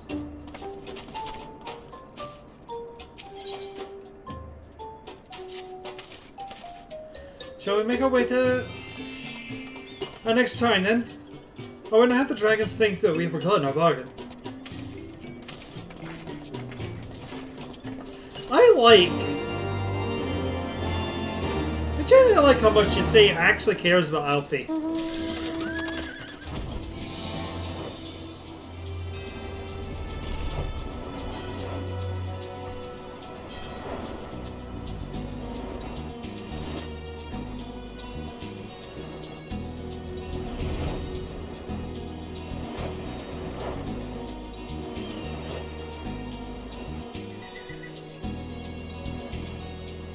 Up and over. Could have just gone around the side? Yeah. Would it have been easier? Yeah. Don't care. The dragon now honor a word. That remains to be seen. We Daphne will be pleased to hear Lord Ravana's defeat. I know his place to recall his soldiers. You should be the one to speak the news. The victory was yours, after all. Thou art returned, little one. Hast thou abandoned thine ill-conceived contest with the Nath? Nay, my friend, we return in triumph. By Relia's hand was the beastman good god, Lord Ravana, laid low. In his overconfidence, the primal swore to withdraw his followers from your lands, in the event of his defeat. A promise we believe he will keep.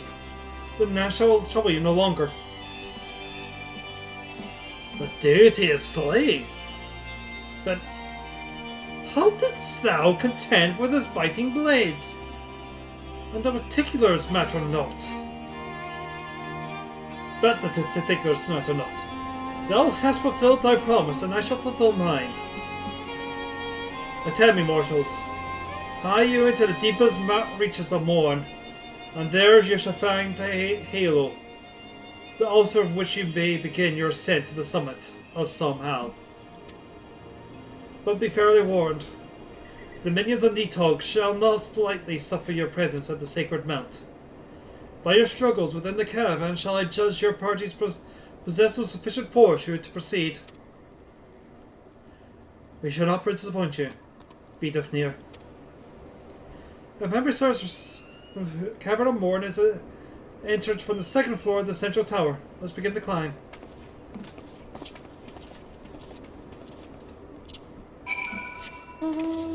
And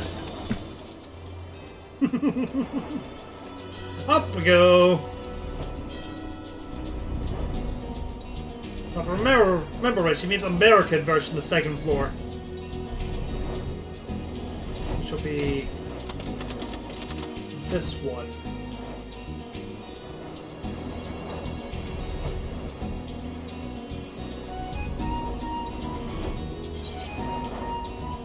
Yep, that's right. Ba-da-ba-ba-ba-da. Ba-da-da-ba-ba-ba.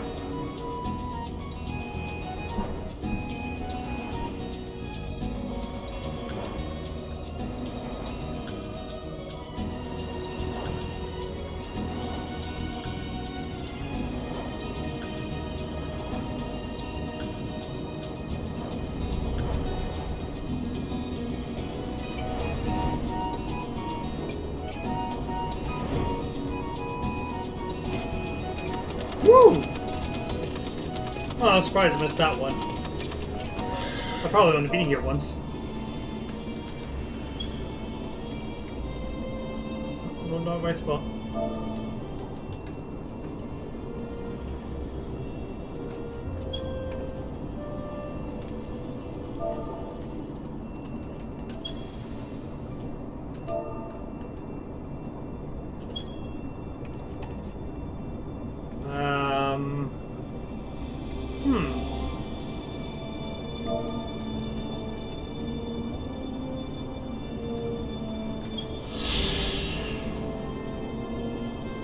Hill!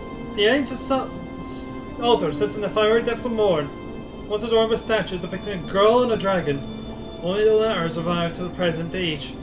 Lift your eyes from the statue, and the case of the flame speaks, and some owl can be seen.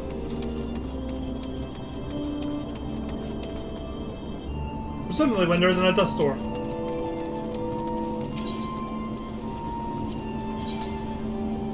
Woo!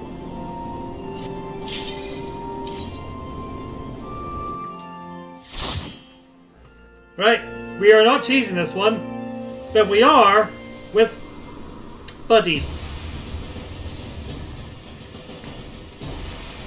Wait!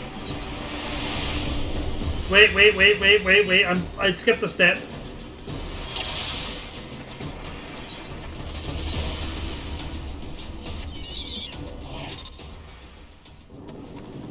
Skip the step, we need to do this bit first.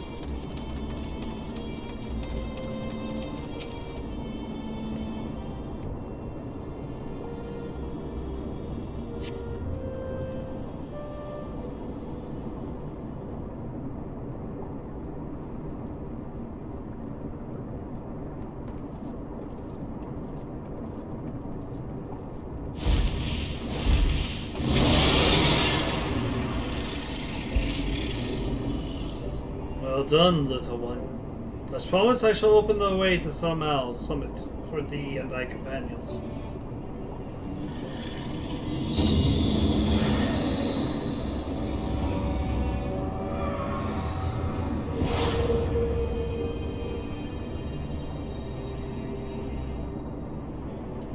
Heed me now, children of man. The domain you seek to enter hath not visitors of your kind in nearly 1,000 years.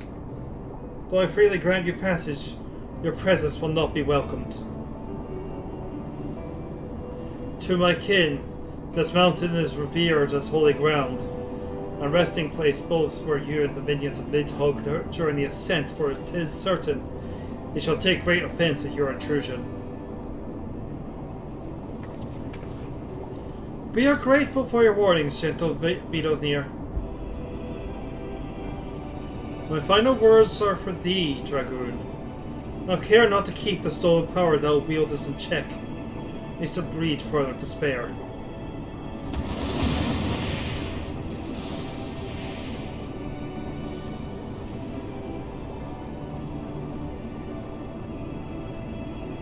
The way is open, let us tarry not. A moment.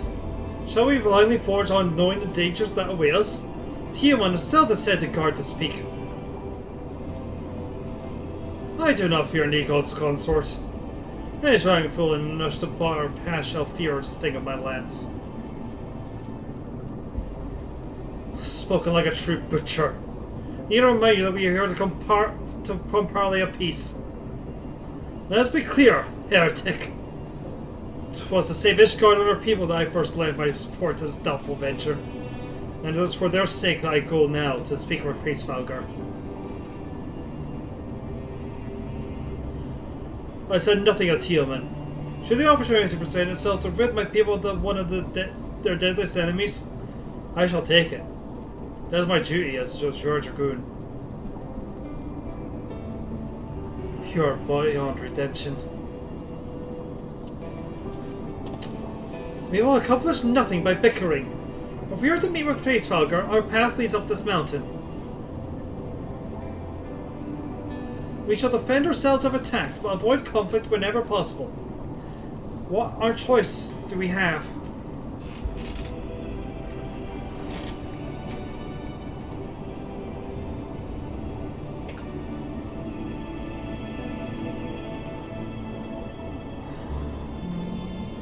Now we go into the dungeon with our NPC buddies.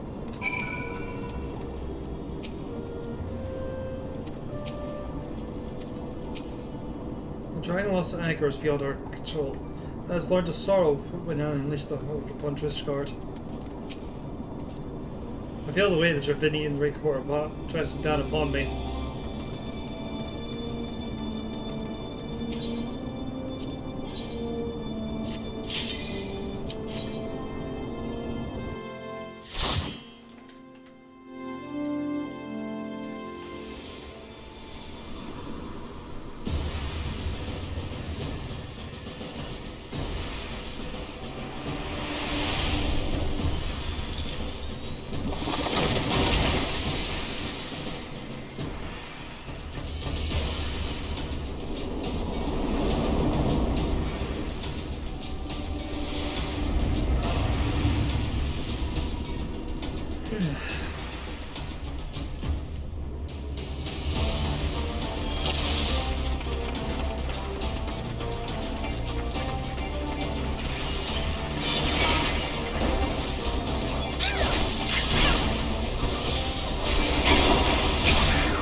That's right, I'm only level 54 now.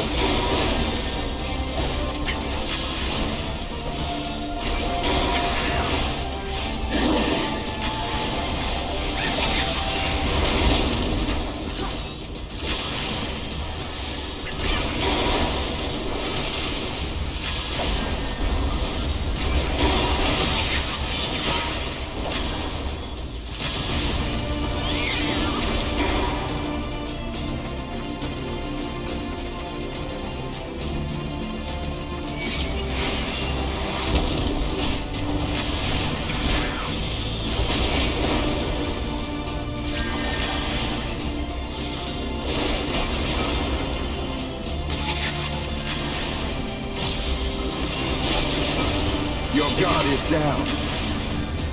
Two times like before. Dark Scorpion, where's Helen?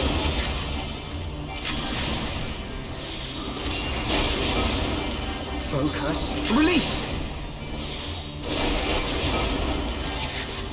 Shiva, aid me!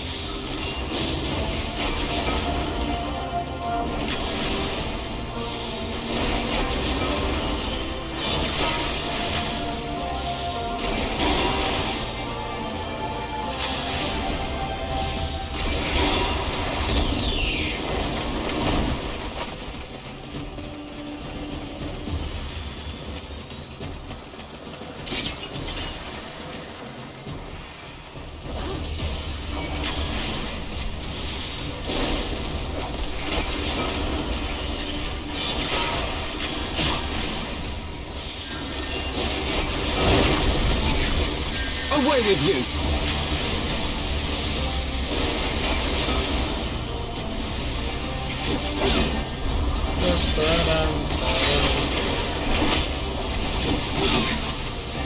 Shiva, aid me!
Shiva, aid me! I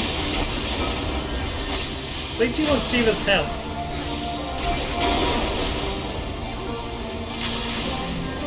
Your guard is down.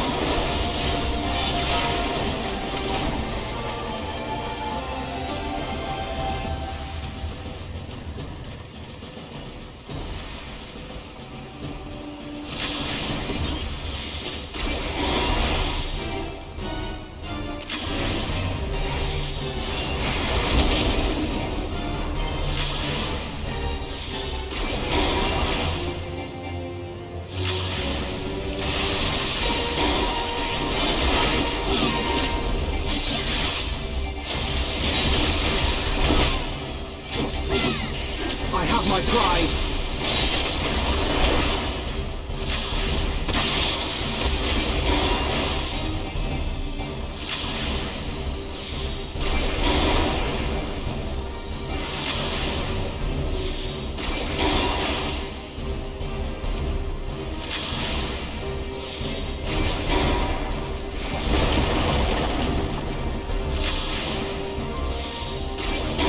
Shiva, aid me!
the part where we're winning.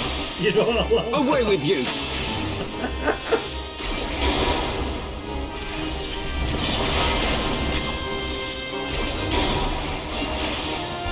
Hey, I do actually lose eventually.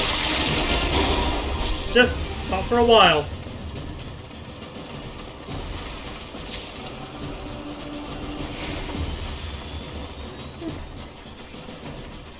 Yep.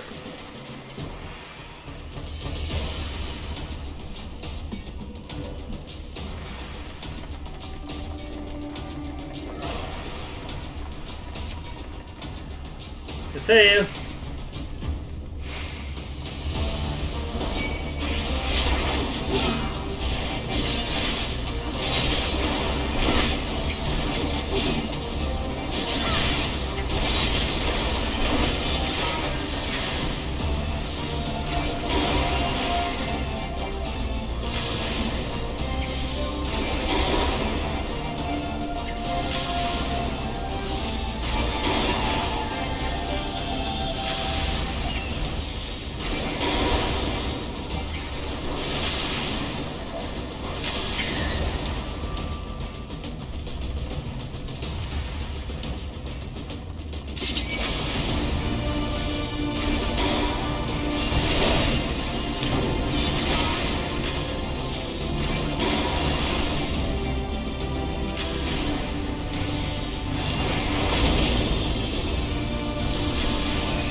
Hey guys, we have a Pyro Dragon. Not to be confused with a Fire Dragon.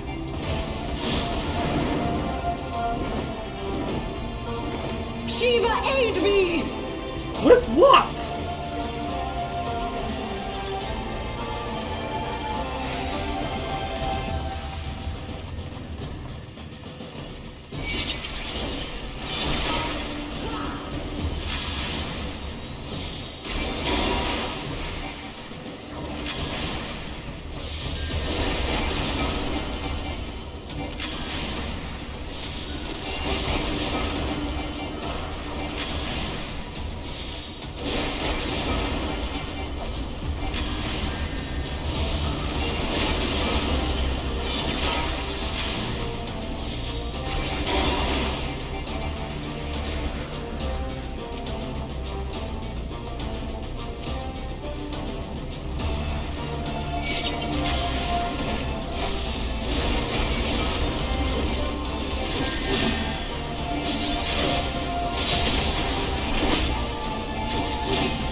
Ba-ba-ba.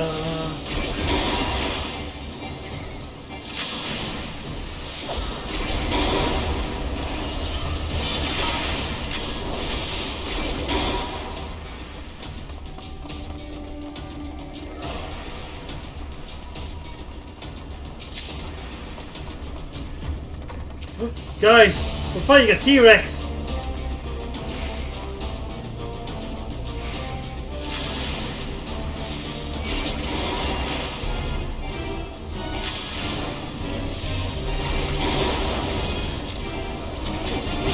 I will end your struggles! It's steady end.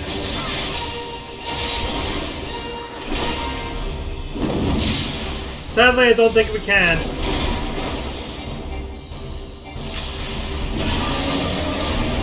I do have a T-Rex though. Oh, this is something.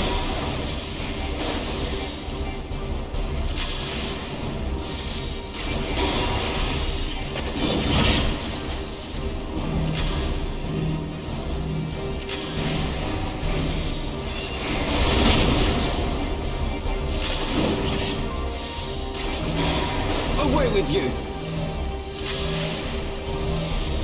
Can follow the feeder. What are you going to feed us, CJ?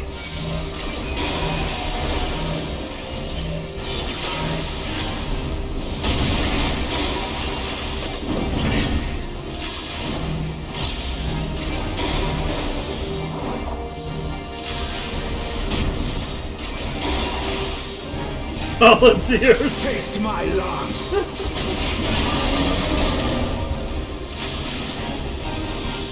Away with you!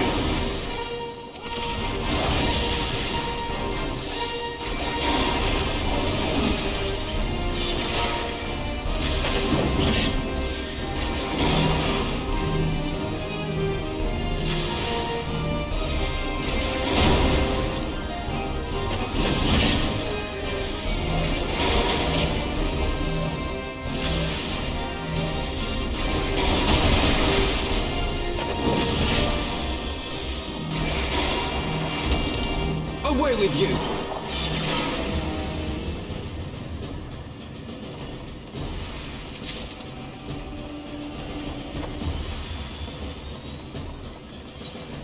You would just say.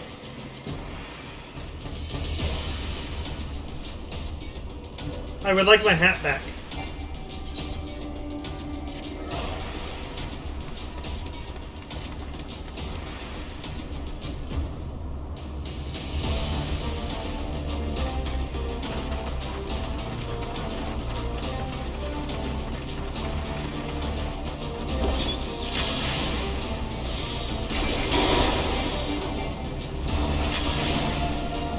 I could have sworn there was a boss fight where we had to fight both the Pyro and the Ice Dragons together.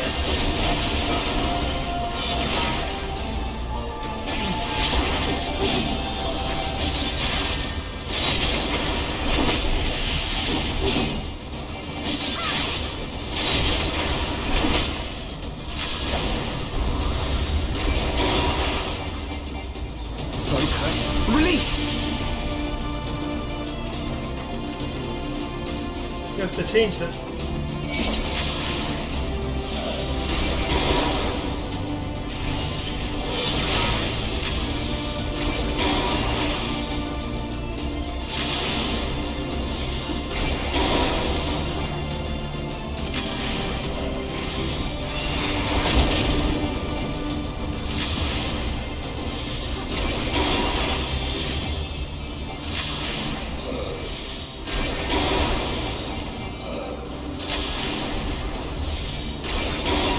Your folly.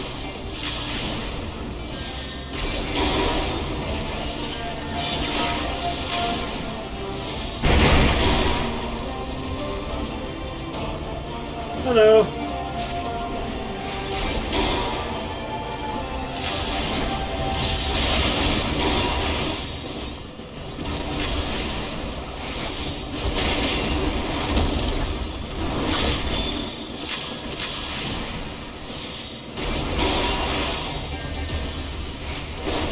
Know your folly.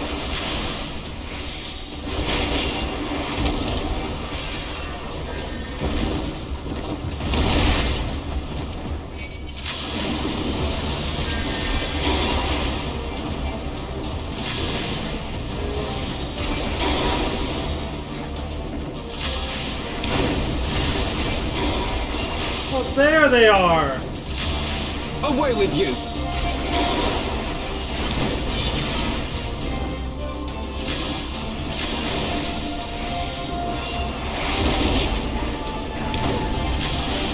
Shiva ape! Know your folly. Away with you!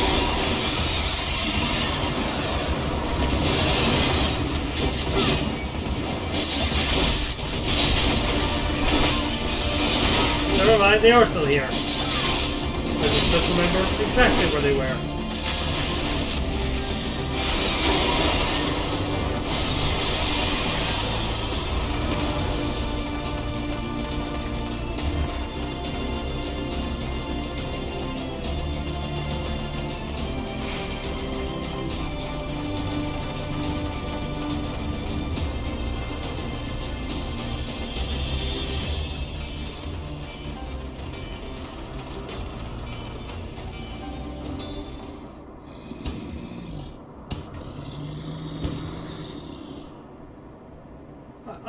But chests! Tealman, consort Nidhogg, we beseech you, grant us safe passage to the mountain summit. We mean you no harm. As I thought, lying to reason like all the rest, we will see our mission to its conclusion. You know what must be done. Such rage and rancor. There's surely no other way. But guys! Guys! Chests!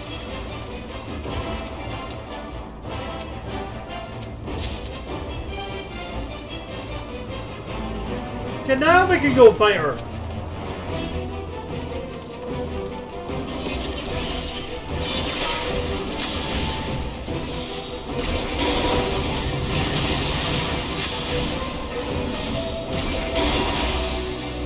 No! No!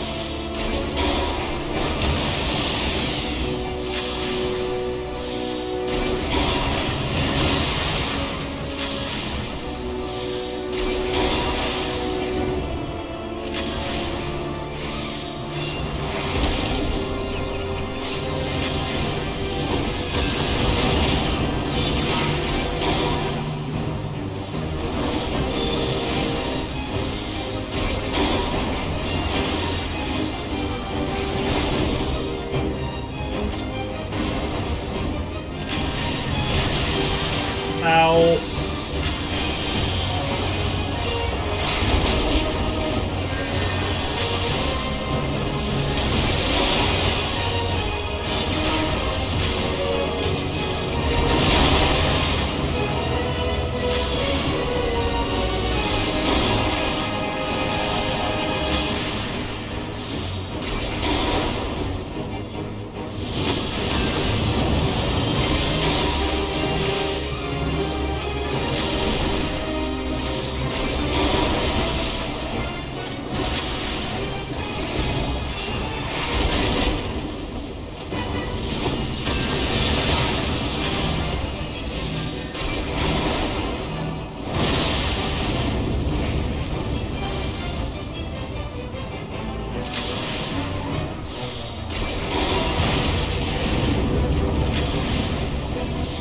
Your guard is down. Away with you!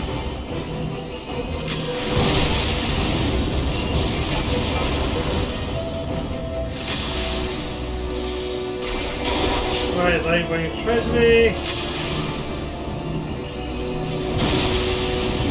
Away with you! Get rid of the Lightwing of Injury.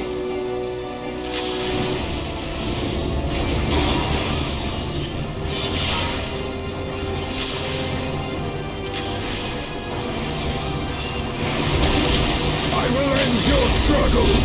I will end your struggles!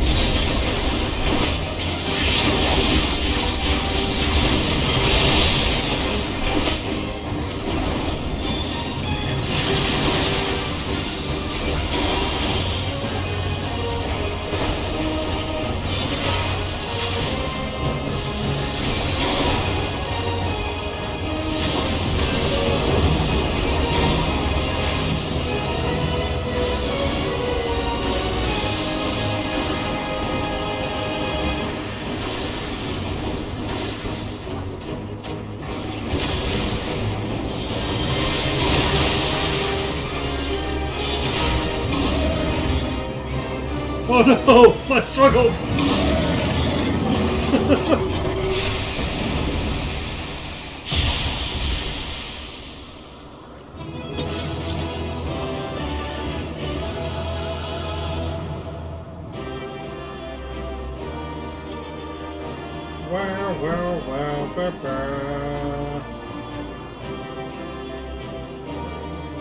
Why did she refuse to listen? What did you say, Alfie? Alfie!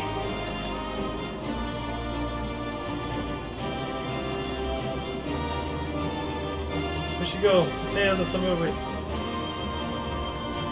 And chest! Ooh! No, it's for healers. Let's see what. Shame it's not dieable.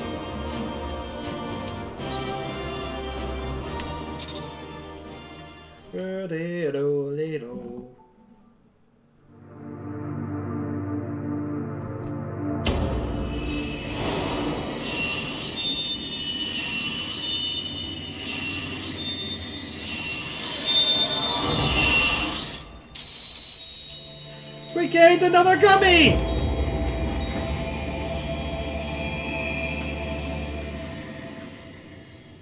In your face, may God summer. We're getting them back. Relina's evolving. Do, do, do, do, do, da, da, da, da, da. Relina!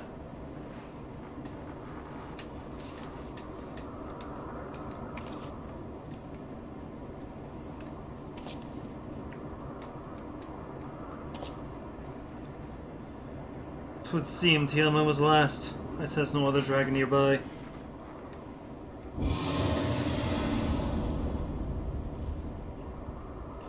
What is happening?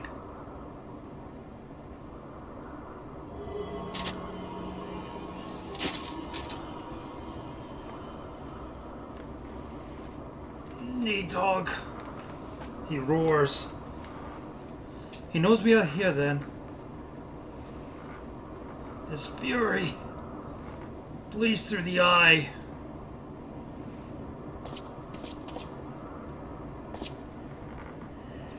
Fear not. I will be up my own master. But the damned Wyrm's wrath burns hotter than flame. Come, the heart of the dragon's homeland yet lies before us.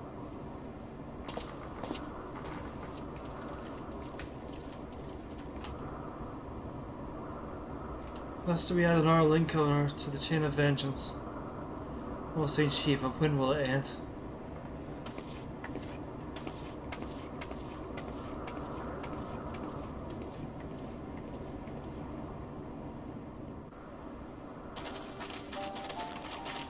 To the peak of Som Al, at the end of a perilous mountain path, whence could be seen a string of pearl-like islands floating impossibly atop a sea of clouds. To a domain where dragons and men had once lived in harmony, whose majesty no mortal eye had glimpsed for nigh on 1,000 years, they came.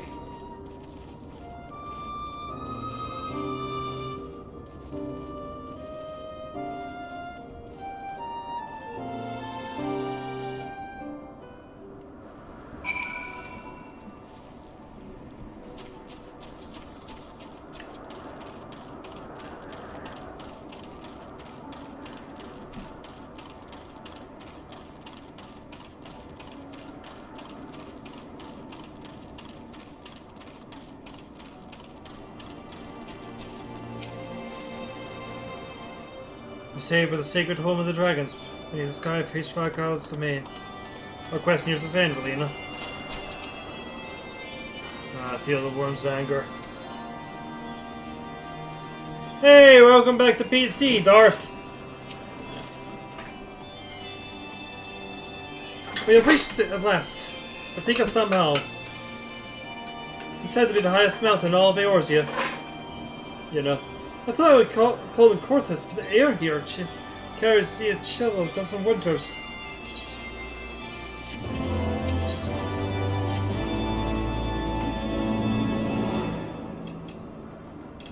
Now we have scaled the mountain, there remains the problem of finding Hraesvalgar himself. Ah, okay.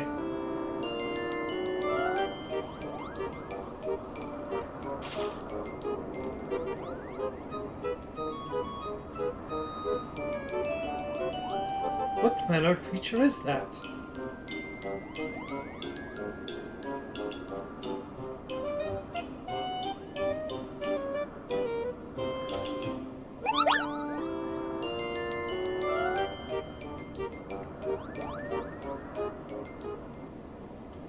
Rena, to my eyes to see me, or was that a Moogle?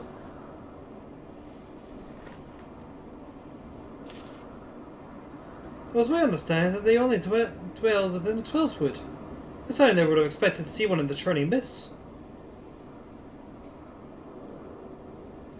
But the Moogle does live here.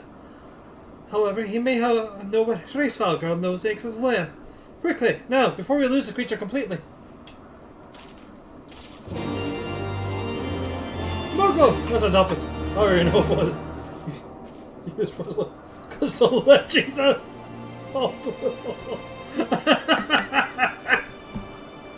Anyway, I do have a T-Rex. It's a different T-Rex.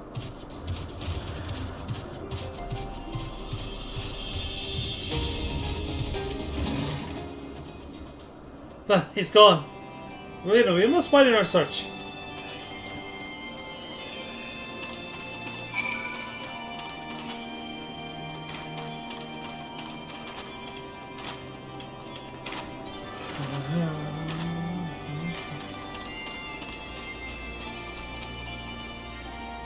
We did see a Moogle, did we not?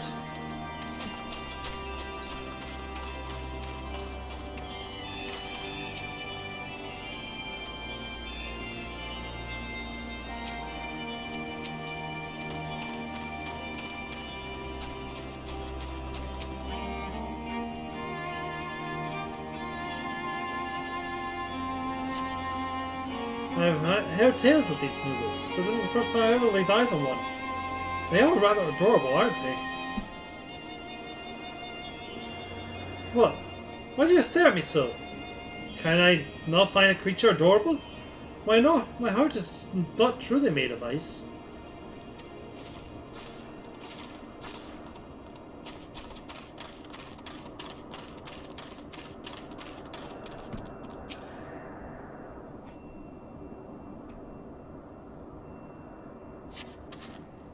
I see no evidence of this Moogle of yours.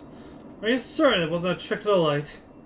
Mayhap it was simply one of those strange plants shifting in the breeze.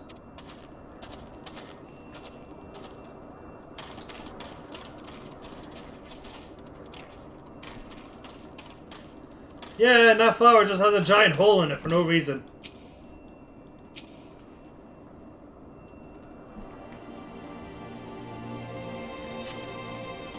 There's no sign of Moogle in the area.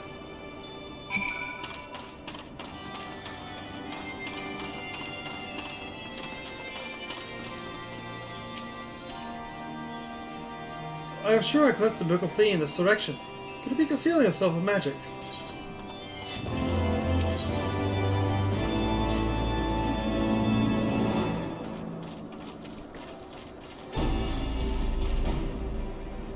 Confound it. Could we but enlist the aid of one of the local Moogles? I'm certain Hraesvalgar would not elude us for long. But the eye enables me to see the sentence present dragons. I can only identify Nidhogg's with any certainty. We could wander the mist for days and not know if we were any closer to his brood brother. And those are days we cannot well afford to squander. Shall we divide our forces then? Lady Say, let me ask you the question any dragon with whom you judge safe to approach. I shall try. I fear the influence of the Nidhogg's rage will render most of the dragons area deaf to reason. One of you, Master Alphino. Have we not yet given up on the Moogles? Lena, come with me to Gridania. I made a petition to aid of the Muggles kin in the Quellswood. After the bits of Muggle Mog, I dare say you'll be glad to help us. Assuming you have no need of me, I shall remain here. Yoga senses both the loss of his consort and the coming of the Eye. His attention is firmly fixed in this direction. I may do what I can to hold his gaze in the hope that I may delay any action against Ishgard. Thank you, Senia. Come then, Relena. Let's make haste for Gridania and rendezvous at Notvik's altar. Ah, but I neglected to tell you. There is an ancient construction here, which we should make the return journey rather less arduous. Please do not forget to use it.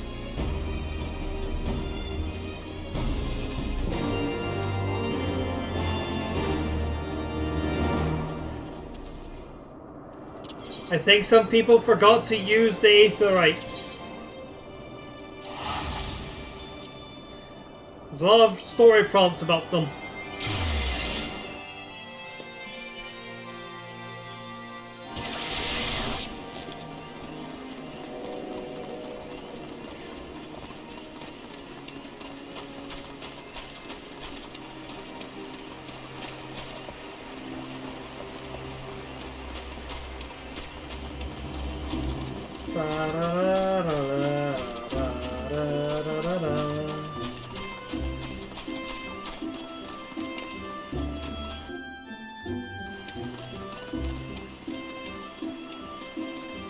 Alfie. I sent word to the elder seats here upon arrival in Gridania, and I'm pleased to report that she has agreed to grant us an audience. If anyone can help us contact the Twelstone Muggles, it is she. We're expected at the Lotus Stand. I'm sure you're familiar with the Conjurer Station at its entrance.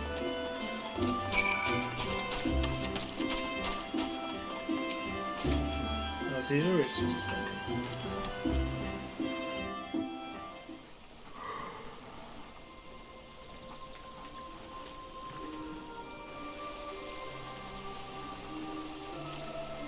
I bid you welcome, friends. The Admiral spoke of having met with you, but 'tis no less relief to see you safe and hale with mine own eyes.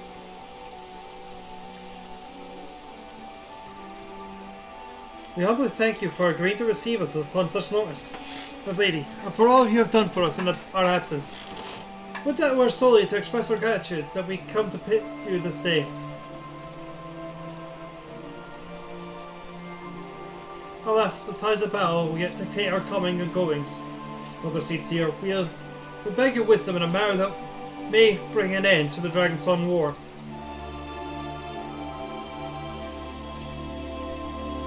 Speak on, friend.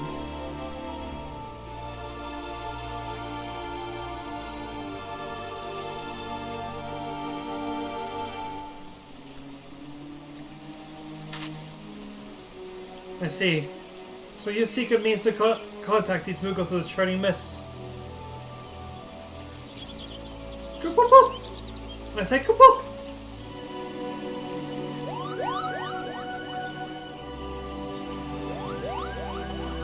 Greetings, Kupo. What do we owe the pleasure of your company? I was struck by the sun of Earth to bring you some fruit, Kenny. And I'm jolly glad I did. Tell me more about these Muggles in the sky, Kupo.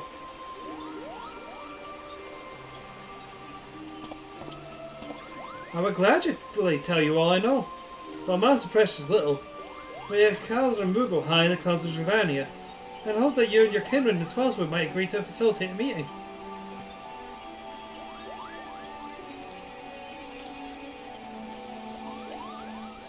Pray correct me if I'm mistaken, Kupla, but there are legends, are there not, on which speak of Muggles who dwell beyond the clouds?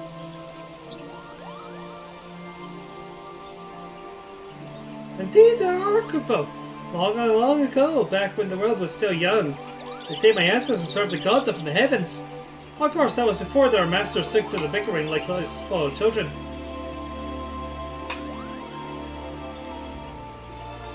Ah, yes, the tale of good King Rigobald XII. He is revered for holding fast to a rope of miraculous length, that subjects might climb down from the sky and escape to the world below.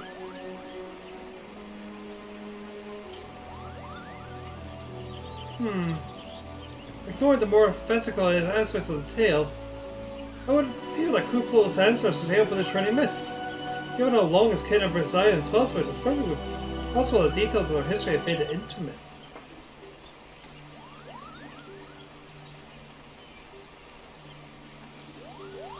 Indeed, Master Alphino. The stories often contain a mismeasure of truth.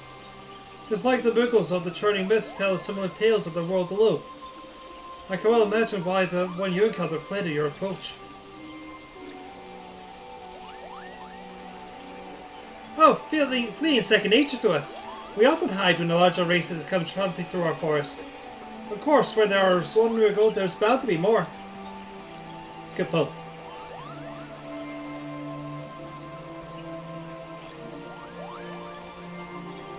Which is why I decided to take a trip to the clouds, Kippo.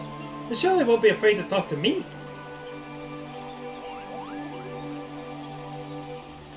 I was hoping you might say that, Master Kuplo. We will accompany us then. Indeed, you try and stop me, Kupo. I'll admit the thought of venturing outside the Twelfthwood is a bit unsettling, but I can hardly refuse a chance to meet my distant cousins.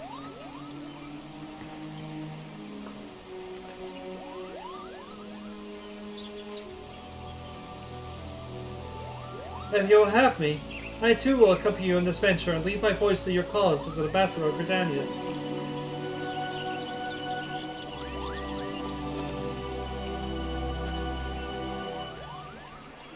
But, my lady! Are you quite certain? How oft has our nation turned to the signs of the seventh dawn in our hour of need? How often have we asked the warrior of light to risk our life to save our own? Full many times I say to you, and never have they refused us. Thus do I choose this day to offer mine aid to our allies for the great good of the realm. Is this not just?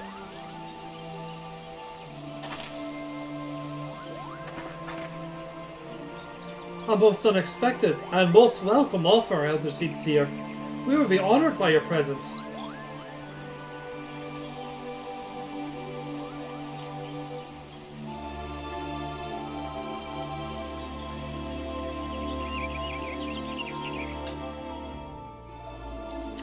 We have gained a canny.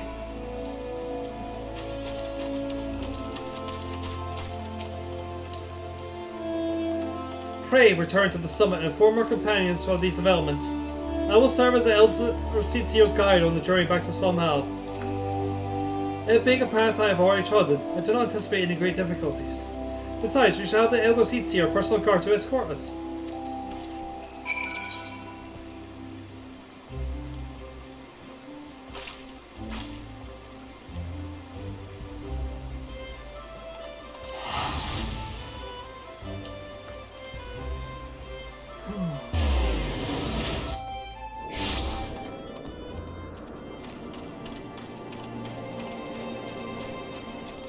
Might need to stop for a moment to get a drink, but let's get to the next cutscene.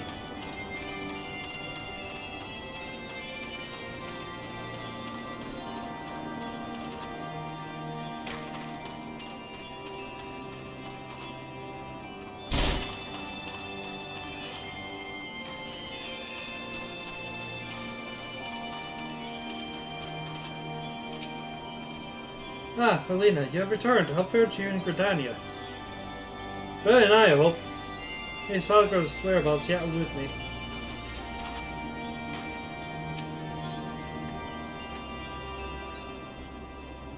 Well met, warrior of light. Eathawk has not stirred. He watches us unblinkingly.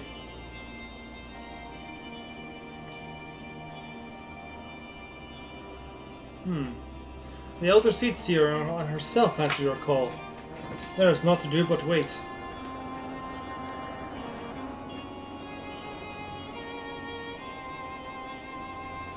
They are here, Relena.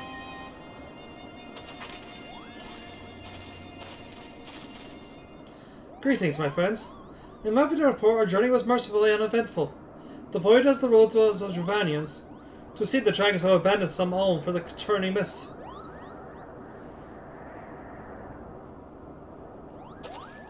Elder Seer? I present to you, Sir Estinian, Ishgar's Azure Dragoon. 'Tis an honor to meet you, Sir Estinian. I've heard many tales of your order's extraordinary skill and courage.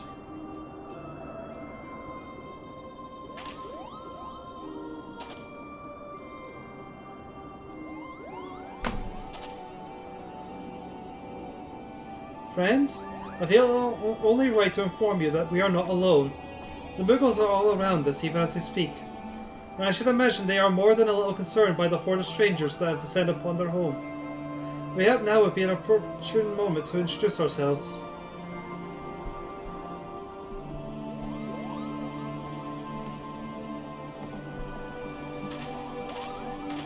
Just casually bring Galadriel up a mountain of dragons.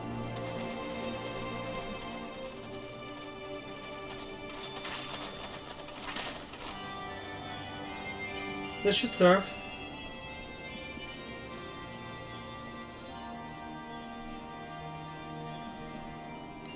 They're hiding, of course, but there are so many of them, Koopa.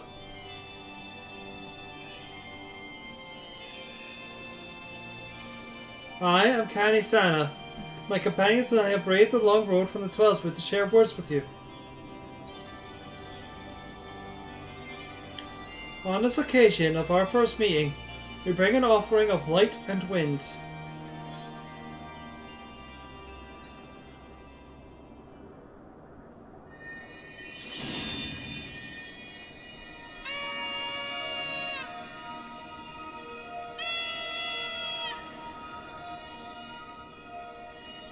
Oh, such a gentle, pleasing glow, Koopa. Feet!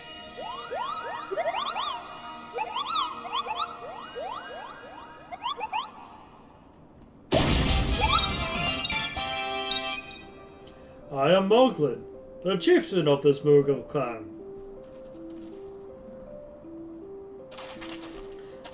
Chieftain Moglin, it is an honor to meet you. Greetings! I am Kublai Klop, ambassador of the Twelswood Mughals. A Mughal from the world below? Your hide is a different hue, but that palm is unmistakable. I might need a moment here, Koopa. My companions were no less surprised to learn of your existence here and amongst the clouds. I hope they did not startle you over much in their eagerness to make your acquaintance. Farewell, can I imagine you weariness? I'm told that men have not walked here in nigh 1,000 winters.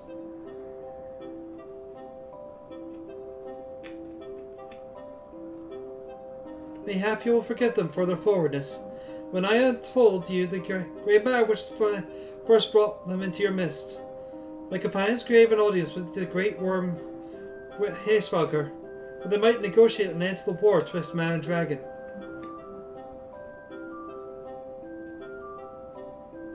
An end to the war, you say?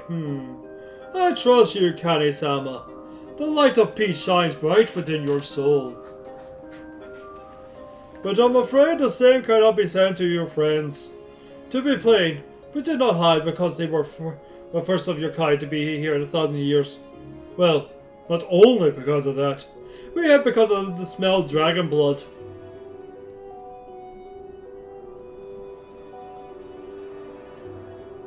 These skies are home to many, many dragons. While some crave peace, such as Haysvalgar, many others crave the opposite, such as Nidhogg. Suffice it to say, we are worried that the presence of your blood-splattered warrior friends will attract the attention of the nastier kind, and invite destruction into our happy home.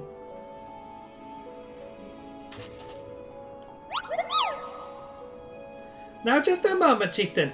Really here may have doled out the odd thrashing or two, but it's always for a good reason.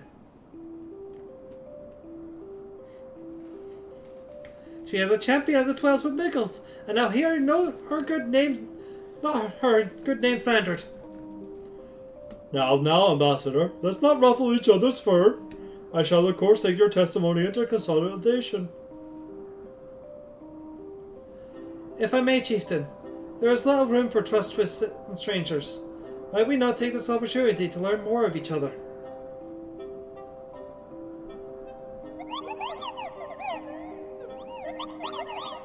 Koopa. An excellent suggestion, Koopa. In the interest of fostering friendship and keeping an eye on you, I extend to the hospitality of Mogholm. Prove yourself worthy of our assistance, and it'll be yours I shall be watching, Koopa.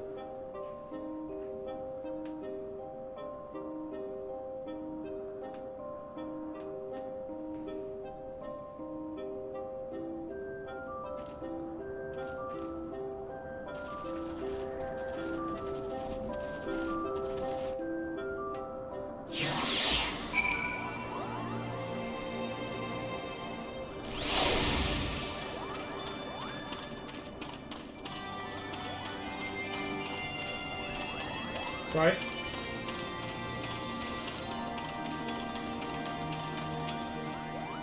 Tell me, in the world below, do all of your kind look so different from one another? That must be terribly disconcerting. What was it Koopa called you again? Relina. Your name is as odd as your appearance. Have you ever considered a good Moogle name? Mugwit is taken, by the way, Koopa. As are Mughad, Mugmug, and Mugwin. Those are the names of the three wise Moogles who will administer the momentous challenges that I devised to measure your worth. I call them the Trials of Trustworthiness. Undertake these trials, and we shall soon see whether or not you are worthy of our aid.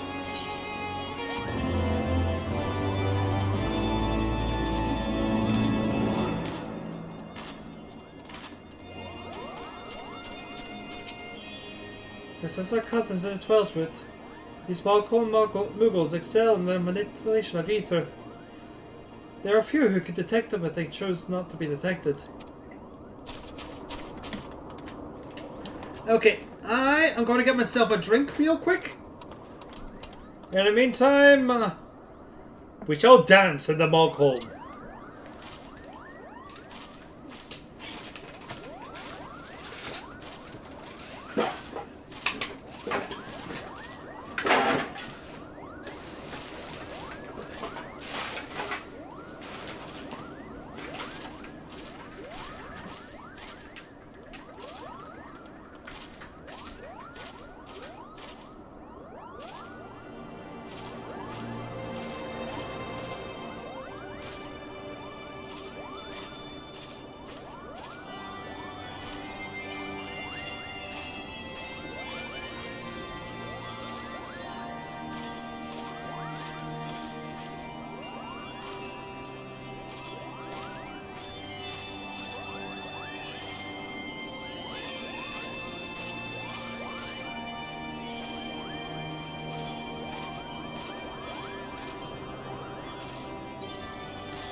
And so we break from the plot while Relina undergoes her acid trip. I mean, we are here helping Moogles. If anything will cause an acid trip, it will be them.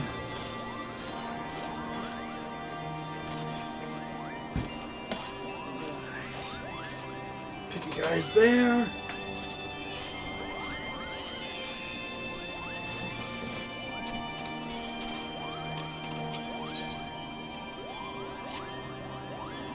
Yes. You have the pleasure of speaking with Mugmug.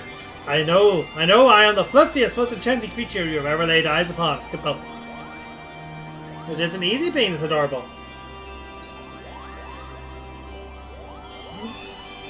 I can barely take a stroll outside while smelling strangers throw themselves at me. Wow, look at this. But they might just gobble me up.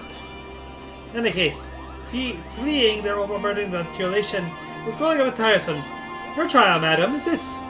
Find these hardened archosaurs and slap the manners into them. Perhaps a form of smack on the snout will teach them to appreciate my charm from afar. Well, I just really know this. It's best not to ask.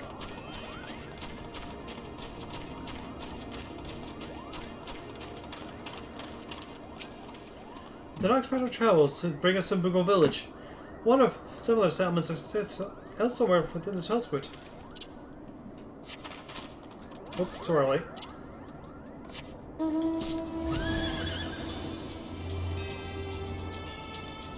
Defeat Archosaurs.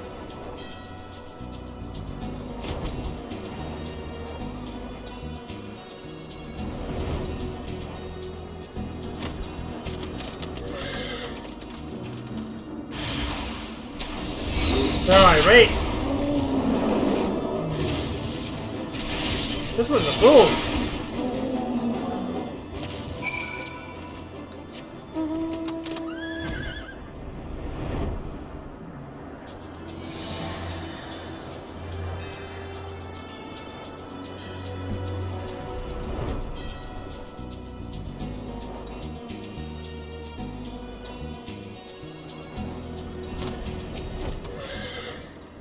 You were able to complete by defeating your devotees. Wonderful! You are as capable as I am captivating, Koopa. Still, my precious perfection does not excuse those louds from pursuing me so mercilessly, with tongues lolling and bellies rumbled. The Travanians and their ilk have much to learn of the acceptable acts of adoration. This point I was expecting here to come across those giants from the green light. So exceedingly fluffy.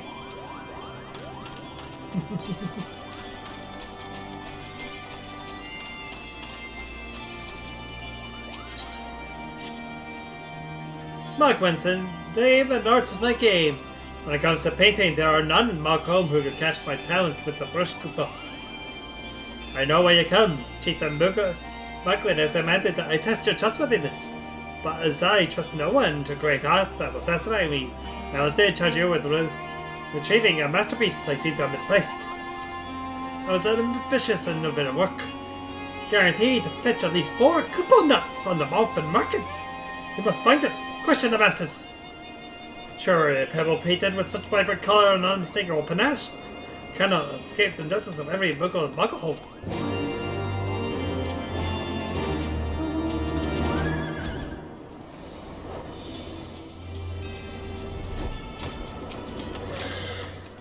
I don't know much about this stone, but I do know Marquis been creeping out on the back of some Mount Summit from time to time. Maybe he left it there.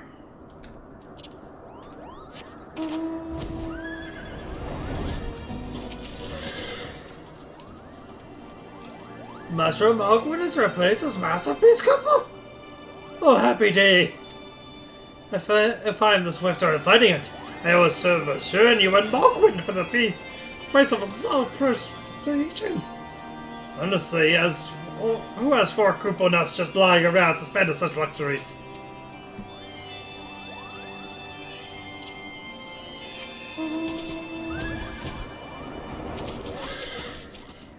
Gwen is missing his masterpiece, Koopa. Oh, you mean that paint smeared bits of a pebble? I've not seen it recently. A fact for which my eyes are profoundly grateful.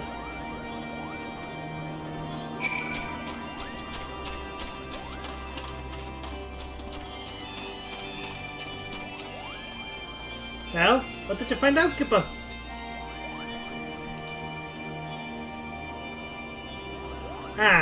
Yes. Now you mention, I do seem to recall losing my pelvis out in the sun to dry. The second part of your trial commences. Go adventure and retrieve my masterpiece before some first tried Adamar strikes the stone for himself.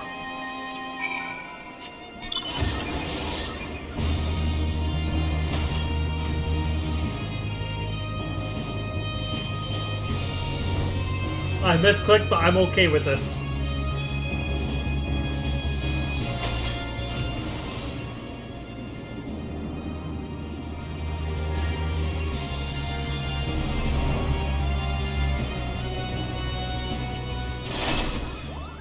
I'm gonna build the biggest collection of shiny landlord's treasures my Miko has ever seen. Then I'll bask in everyone and all back home. Oh yeah! This place is gorgeous.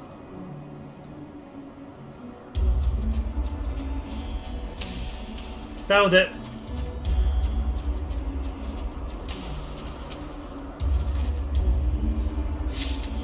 This one took me ages to get first time around.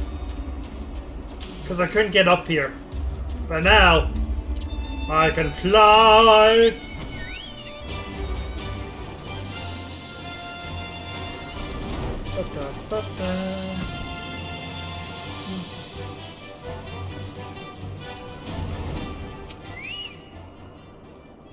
Do you have a couple? Is it my masterpiece safe? Yes, this is my work. Is it not exquisite? I call it Completions of Zenith. Thank you, madam. The second the shades right out to those delectable Koopo nuts. She's the mugman will hear this father Steve.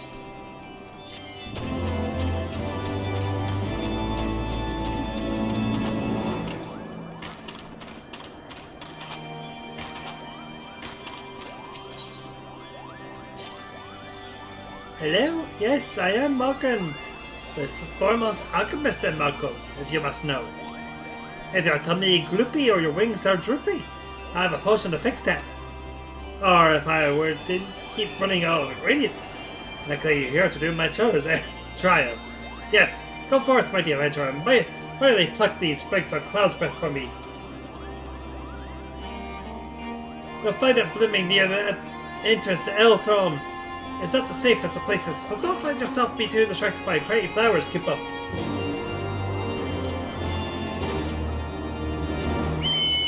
Hold on.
Sorry about that.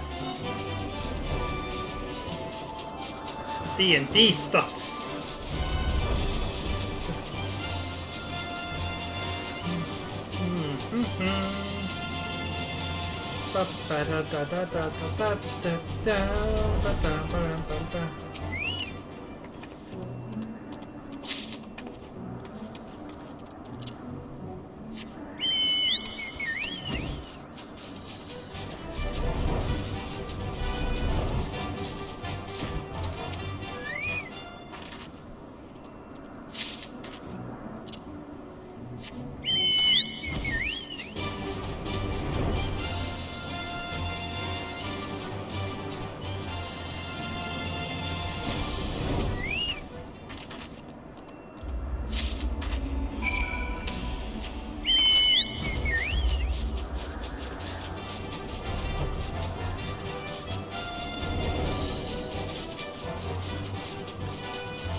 Did you have any trouble finding Cloudsmith?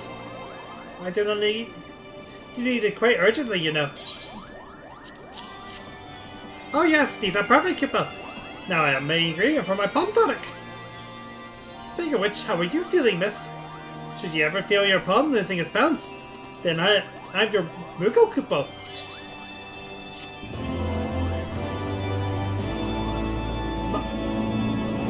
My palm is only on a hat. It's not actually on my head.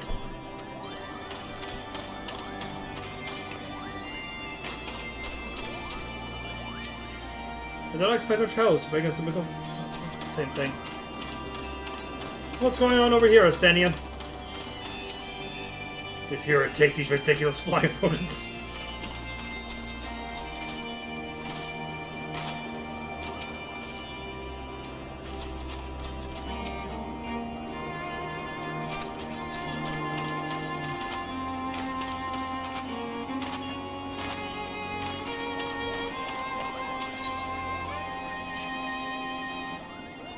Relina, is that you, if that is what you insist on calling yourself?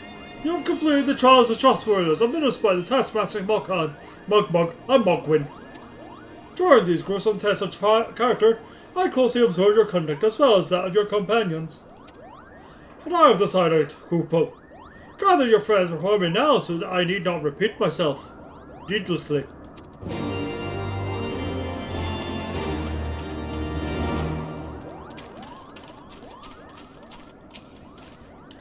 Are these trials over then? My tasks have been little more than household chores.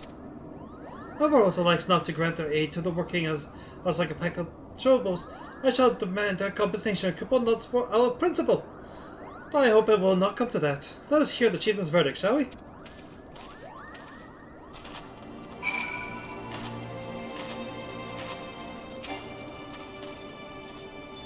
How goes your trials for it, Light? I myself have not been sent a number of expeditions to chastise the local dragon population. Will not the chieftain wish to avoid employment of the Travanians? Such conditions aside, our hosts seemed entranced by the height of my leap. They compared me to Mog, a lance-wielding Moogle warrior of Eld, who's also favored such attacks. 'Twas meant as a compliment, I expect. I thought these furry lumps could help me caracal lamb. Much less a dragoon. Conclude your business here swiftly, Ulina. I like not this place. Stanian doesn't like the fluffies.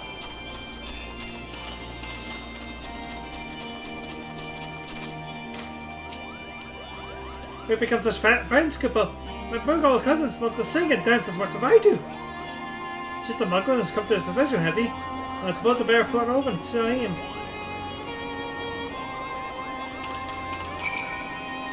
What sorcery is this? That my heart soars some mere fluffiness. Relina, I was... No matter. What is it?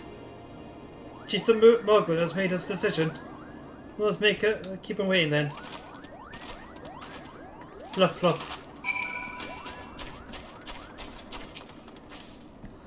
Standing here in Mogholm, my thoughts turn inevitably to the legend of Good King of Mog the 12th, and his seat in the heavens. Like most, I thought no more than a myth, a story for younglings that grew with the tide telling. But with every passing moment, I become more certain that we have discovered the origin of the tale. Full eager am I to hear what the chieftain has to say.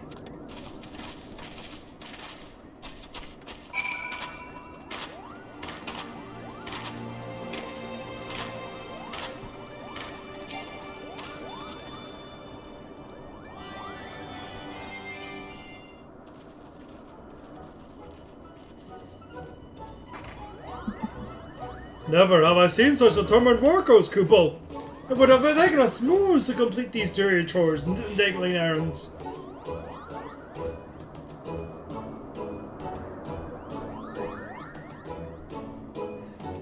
And have our labours proven the purity of our intentions, chieftain?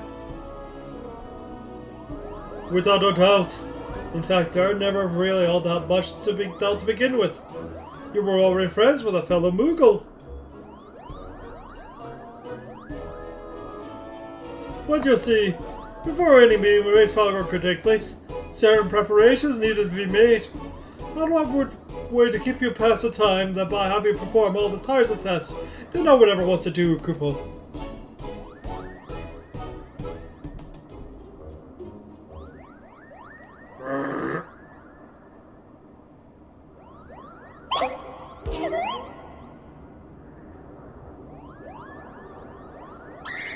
Oh dear! The horn! Bring out that horn quickly now!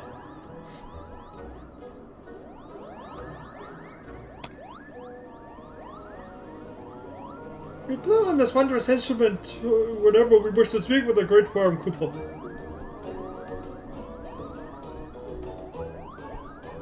We haven't perhaps been treating it with the care it deserves of late. I think Mok may have sat on it. So we had some need for cleaning and polishing and straightening. Don't let your hard done though. Now, you simply need to head to Zenith. The worm's swallowed to the west. I'll give the horn a good toot. We are in your debt, Chieftain. Thanks to your noble gift, we shall finally have a good chance to plead or chase a Race Falcon. Very possible, yes. But I wouldn't get my hopes up too high, Koopa. The old worm isn't terribly fond of him. Your concern is appreciated. I am certain that Race Falcon will welcome our overtures.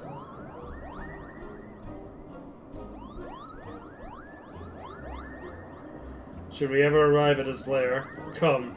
We're squandering enough time here already.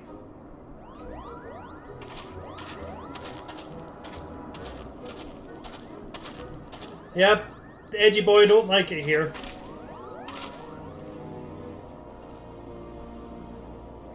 Chieftain Moglin, we have your gracious hospitality. But we have soon take our leave. I pray we continue to nurture the shoots of this new sprung friendship. Twixt earth and sky. Of course, Koopa. With us whenever you wish. Consider Mogholm your home amongst the clouds.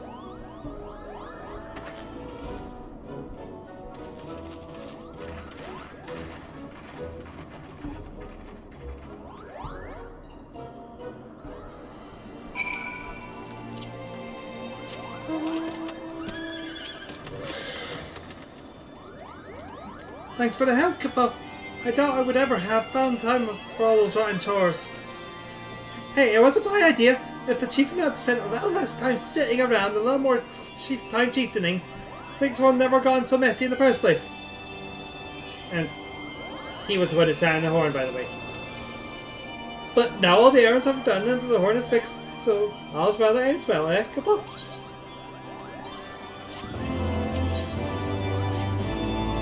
I expect you're eager to be on your way. Did I mention your friend was looking for you? Koopa? If not, Alphinaud is looking for you. I'll be right outside, stretching my wings. Let me know when you are ready to depart. The coldly named Relina. I'm mostly impressed by the sheer number of chores that you and your friends were able to complete in such a short amount of time, Koopa. If you ever need our aid again, I'm sure we could come to sort of labor-based arrangement.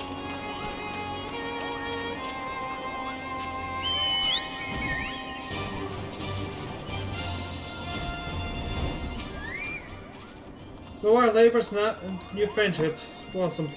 For this we must give thanks. Will not be long now, Race Falcon. To the best of my knowledge, we have all that we need for the ship to the Zenith, and I believe the Elder Seer and her retinue will soon be making the journey back to Gridania. It would be amiss for us, I think, not to convey our gratitude to them prior to going our separate ways. Shall we?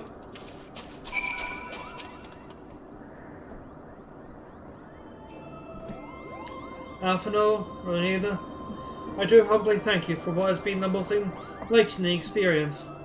And not for your pioneering spirit. The existence of these Muggles may never have been revealed to us. 'Tis we who should be thankful, Elder Seer. Were it not for your timely diplomacy, they would never have chosen to reveal themselves at all.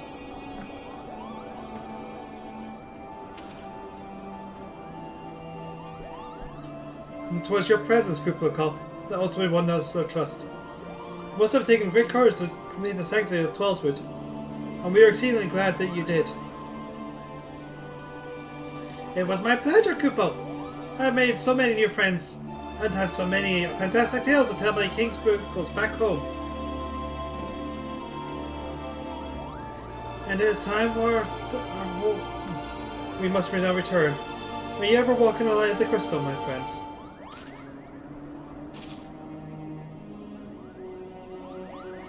Safe journey, Elder Seats here. We too must be on our way. Hraesvalgar awaits.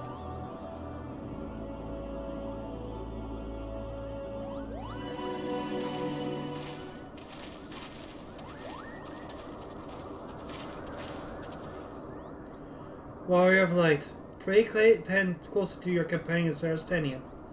Beneath the store's first aid, a storm of anguish sees unseen.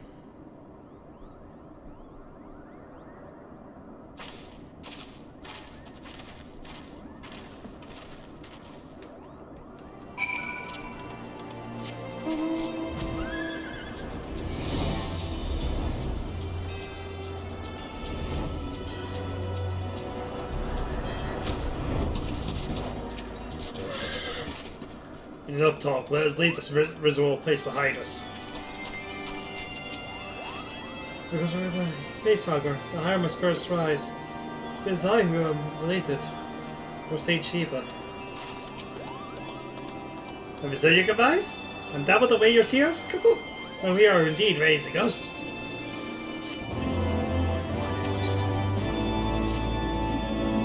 As Malcolm already explained, the shiny instrument he gave you is this means I'm grounding Hraesvalgar's attention.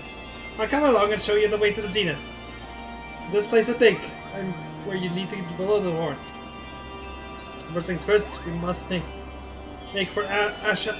Oh, and watch out for the rampaging dragons. Maybe that should have been the first thing, Kupo. Oh, that night sky.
Gee, I wonder where we're going.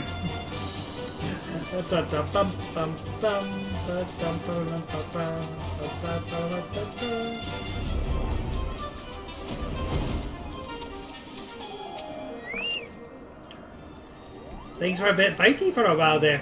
I think we've arrived in the One Piece Kupo. I wonder what has the dragons so awfully snappy. I mean, the bad ones are always bad, but these ones seem worse than usual.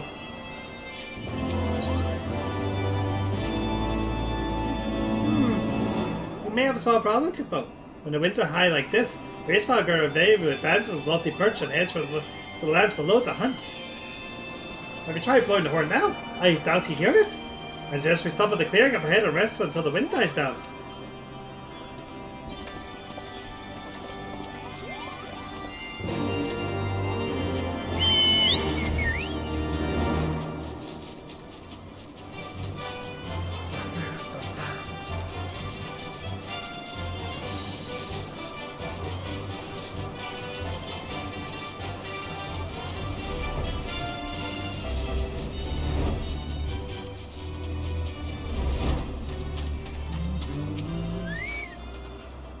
The fates mock us to be so close. We can say when the weather will turn. I have a mind to make camp. And now the very elements conspire to delay our meeting with Race Valkyr. I must be patient. That should do nicely, Kubo. The winds will likely die down by tomorrow, but until then we must be might as well make ourselves comfortable. If we must interrupt our journey so close to its end, I suppose this place is as good as any. And mayhap a brief respite from the hardships of the road will help clear our minds in readiness for the coming parley. Very well then, I believe a campfire is in order. Leave the gathering fuel to me. I have acquired a clean nose for firewood during my time in the frozen wasted Corthus. Clean our minds. 'Tis Master Alpha knows his minds need clearing. The thought of meat of great worm in the flesh has befuddled the boy. Did you see him stroll away as if those ruins were not crawling with deadly beasts? Follow him, Melina. The state of the wildlife does not make a meal of our young friend. We'll have the camp ready by the time you return. Do you see the sculpture to the west? I was certain it was carved in the likeness of Saint Shiva.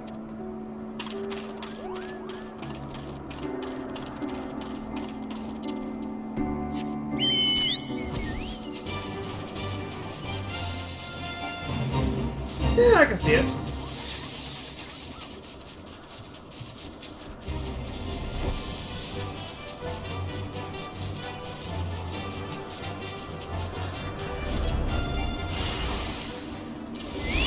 Hello.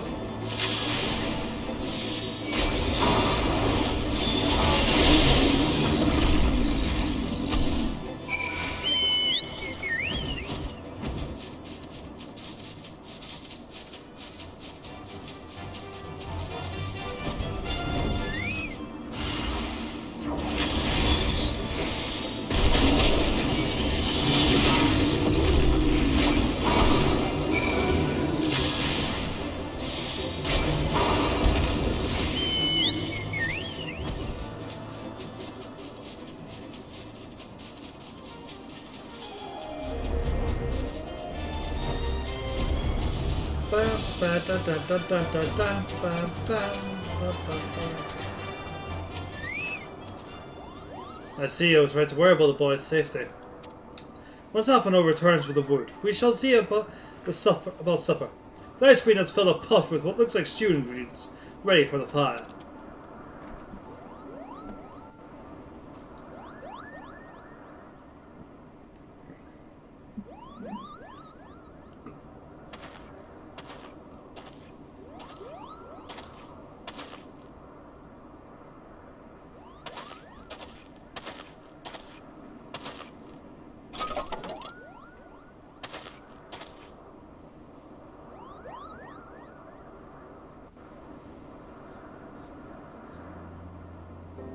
My hat's off again.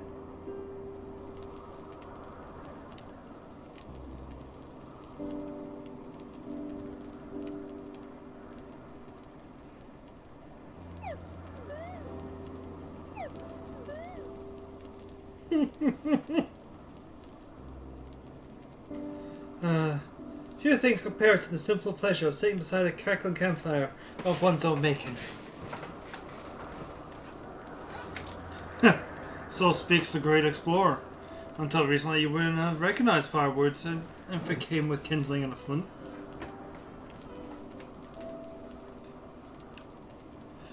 "'Tis well you have instructed me so patiently then. But yes, left to my own devices, I would have simply compelled to signal to Yaseo with a pile of damp leaves.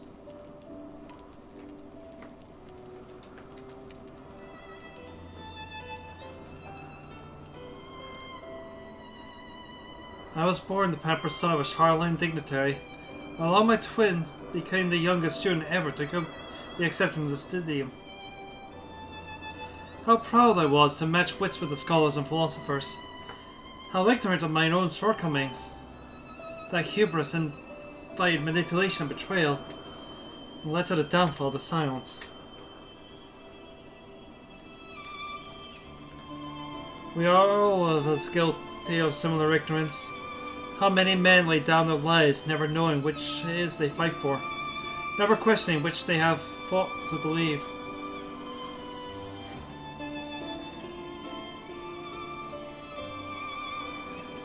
It was only upon meeting Racevalgar that I learned the truth hidden within our history.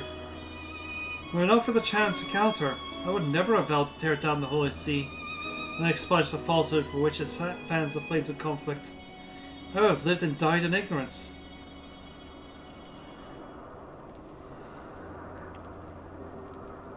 That the truth has driven to me to terrible things, I cannot deny.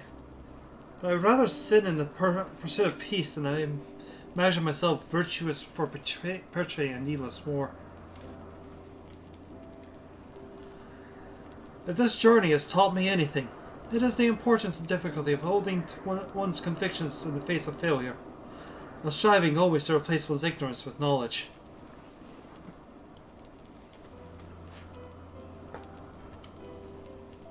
You are well on your way, Master Alfredo. At your age, I was but a fool swinging a spear, with scarcely a thought in my head. Even now, I struggle to acknowledge the misconceptions over which I labored. Sitting here, amongst these grand ruins, how could I deny that man and dragon once lived in peace? But for all that such an age existed, we are now in a time of war.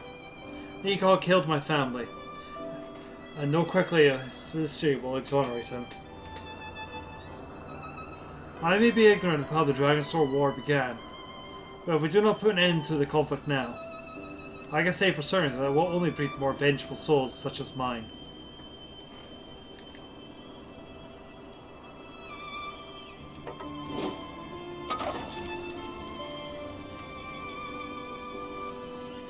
In my hands resides the power to vanquish a great worm. The Visgard's survival rests on me wielding that power. I will slay Nidhogg myself, orders or no. Estenian, you gave your word. My word is contingent upon the success of our parley. Show me the strength of your convictions, Lady Iceheart. Convince Hraesvalgar of the righteousness of your cause.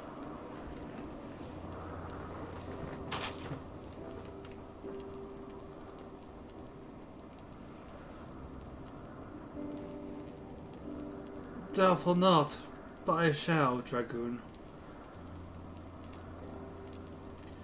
Well, when's welling, we shall have our answers on tomorrow. Let us sleep now and face our fate with the rising sun.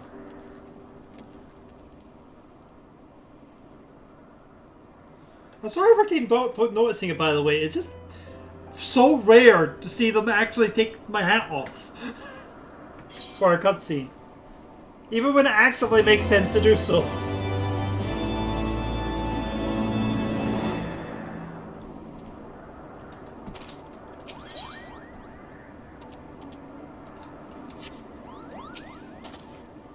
I trust you're well rested, Elena. Good. When we are at the parlor of Hraesvalgar, we should each have need for a full complement of our wits. We must succeed in winning Hraesvalgar to our cause. Let me your resolve, Saint Shiva. Whenever you're ready, warrior of light, how eager am I to gaze upon this great worm. The campfire was so cozy. I must have fallen asleep, Kupo. But do you feel how winds have shifted? The oil-born Hraesvalgar back to the skies above Zenith, I'm sure of it. This is your chance to climb the highest floor of the palace and summon him with the toot of the shining horn. So, I'll be heading back now. I was all the same to you. Good luck, Kupo. It was nice knowing you.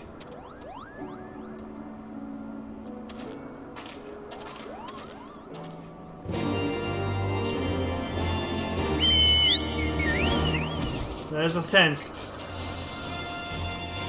Chocobo.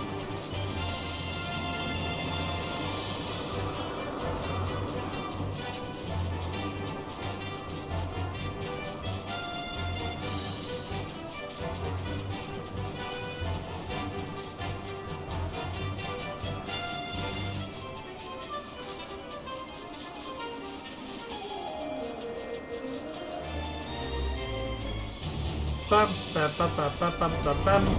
I do wish though that cutscene was voiced, by the way. It feels like that one should have been. It is time, Warrior of Light. Remember your resolve, Saint Shiva. So this is the place.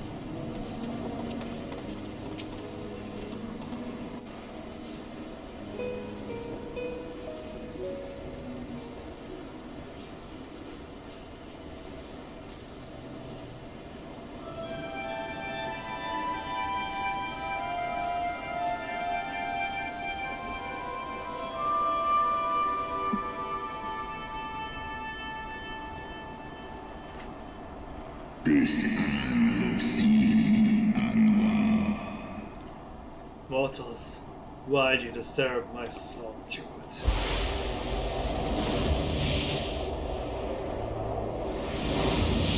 No, let him do the talking.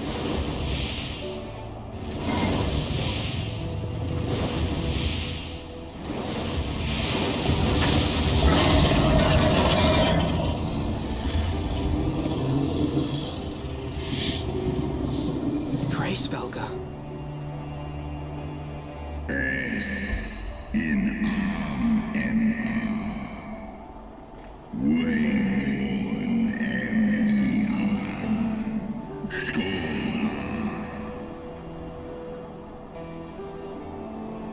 By the 12. Mine ears hear the tongue of dragons, yet the meaning rings clear within my mind. How can that be?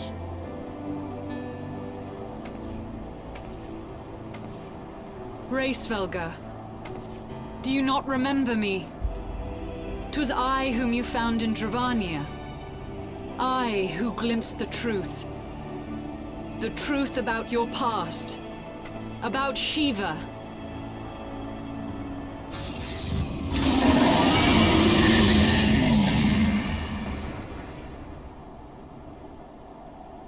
But speak it I must.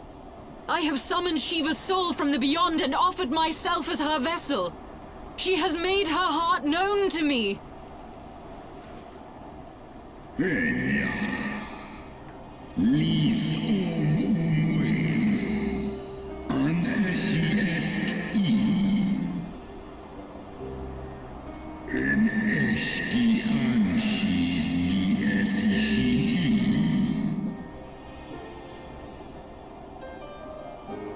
I have surrendered mine to her. Do you not see, my love? I am Shiva reborn.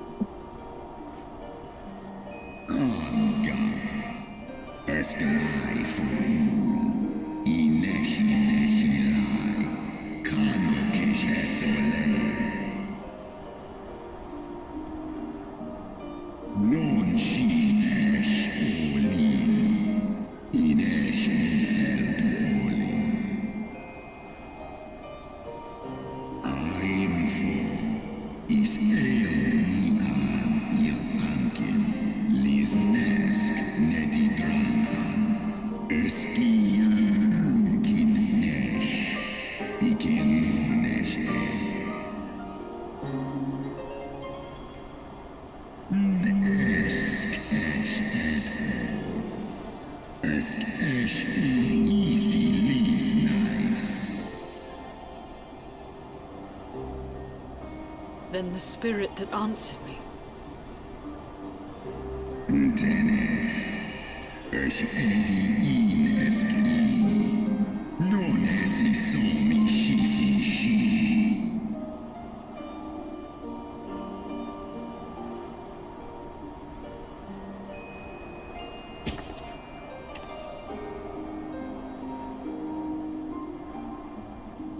Be that as it may, Lord Hraesvelga, Izel's desire to heal the rift between man and dragon is real, and it has borne us this far.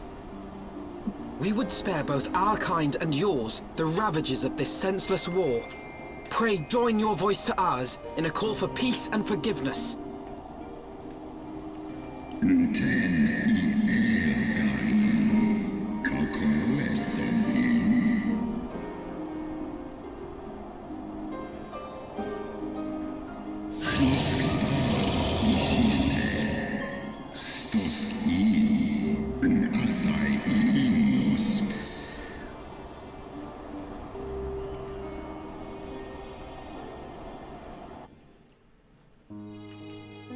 Teto Hamafo, Eskai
Your tale bears scant resemblance to the one I was taught.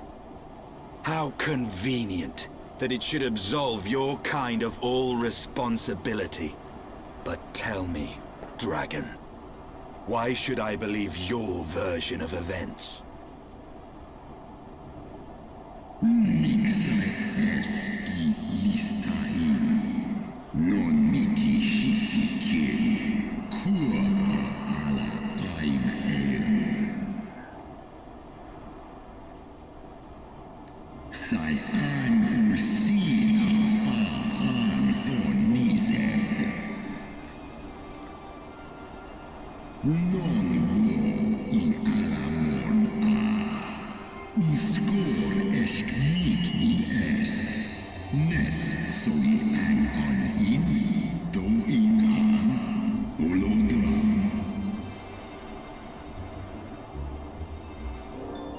Ishgard's so-called heretics.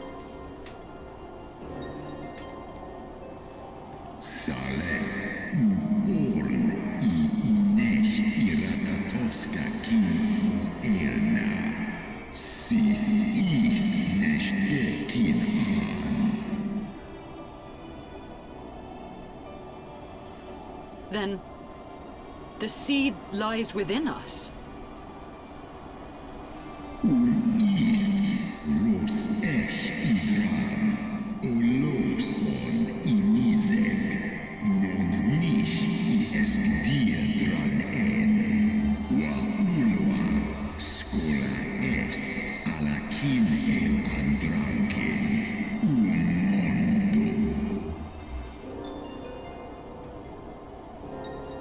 Ye gods, I have borne witness to such a transformation.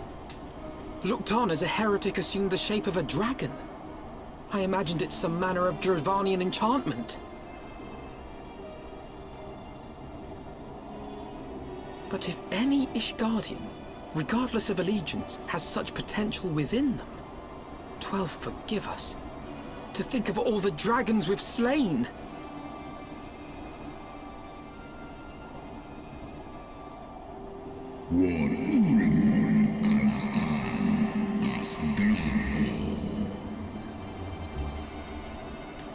Kaul Smaim, Korsu Thrahal Seskmoni, Se'an Inkilizek. Oft have I wondered why Nidhogg did not simply raze Ishgard to the ground. Now I have my answer. He has no intention of winning the Dragonsong War, for it is no war at all, but vengeance, an eternal requiem sung for his murdered sister.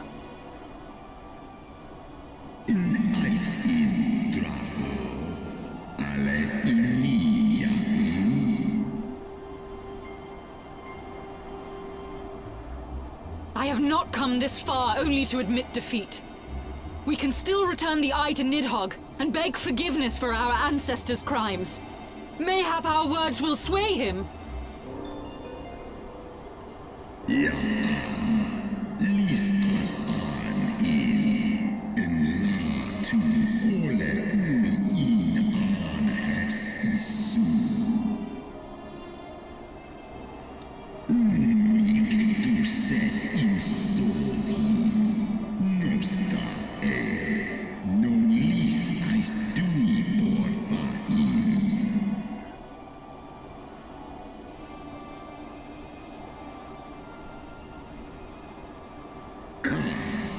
An easy ultran as nisek for in lie as nesh an iratatoska.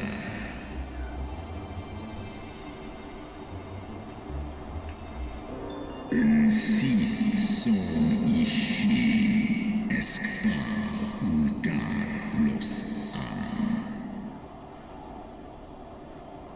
Snosk for an, non an lisi an, skorn ilens an, skål.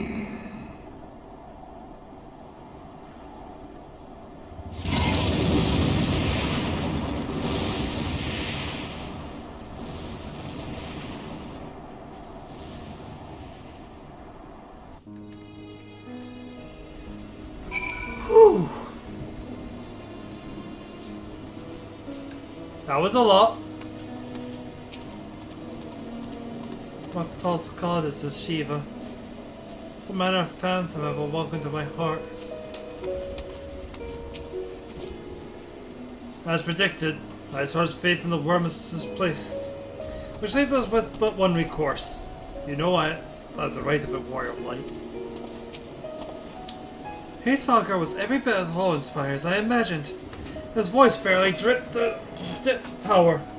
Well behind those words is so undeniable that it transcended my ignorance of the dragon's tongue. 'Tis but pity that I misliked what he said. So far did we travel, even into the heavens themselves, only to be dismissed like unruly children. And for mitigating this humiliation, the hidden truth we have learned serves only to prove that our grand mission of peace was destined to fail from the first. Nothing will ever deter Nidhogg from his course. Whoa! Oh! Huh! I would have thought this would be a little later. Well, this is awkward.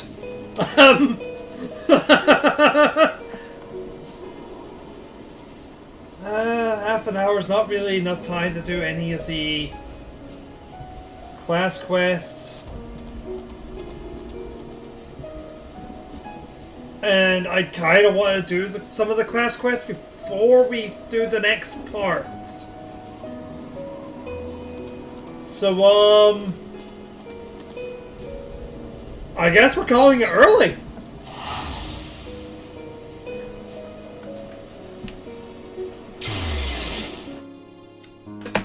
Admittedly, that is a good end point for that part. I do admit that. Just figured they would be using the next one that I was thinking it would be.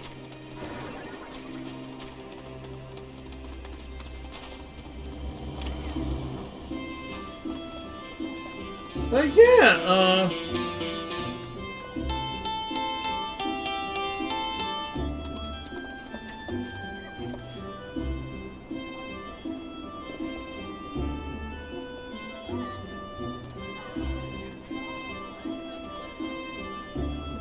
I think we scared them.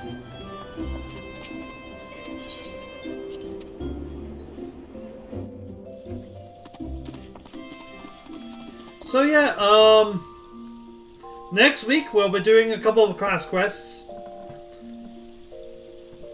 Just get them out the way, as opposed to just have them all stockpile. And then following that, we will resume our journey heavensward. Tomorrow will be Portobello, all things going well. This should hopefully return to Monday. Next week, I couldn't Monday this week because yesterday was a storm warning.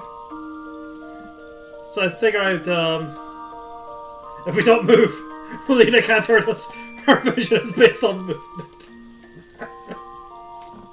But yeah!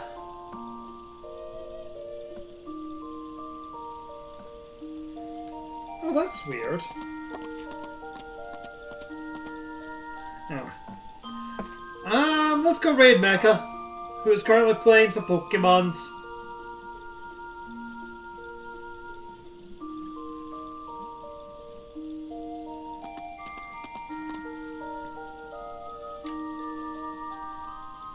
And we're worried about such things later. He says, they have changed the UI on me. Why do this? Why do these things?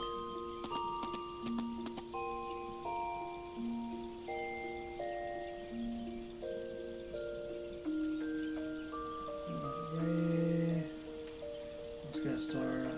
Scrolls. Wait, there it is. Okay. Yeah, raiding Mecha. But yeah, I hope you all enjoyed this evening. And how we did, and our little camping trip. But until next time,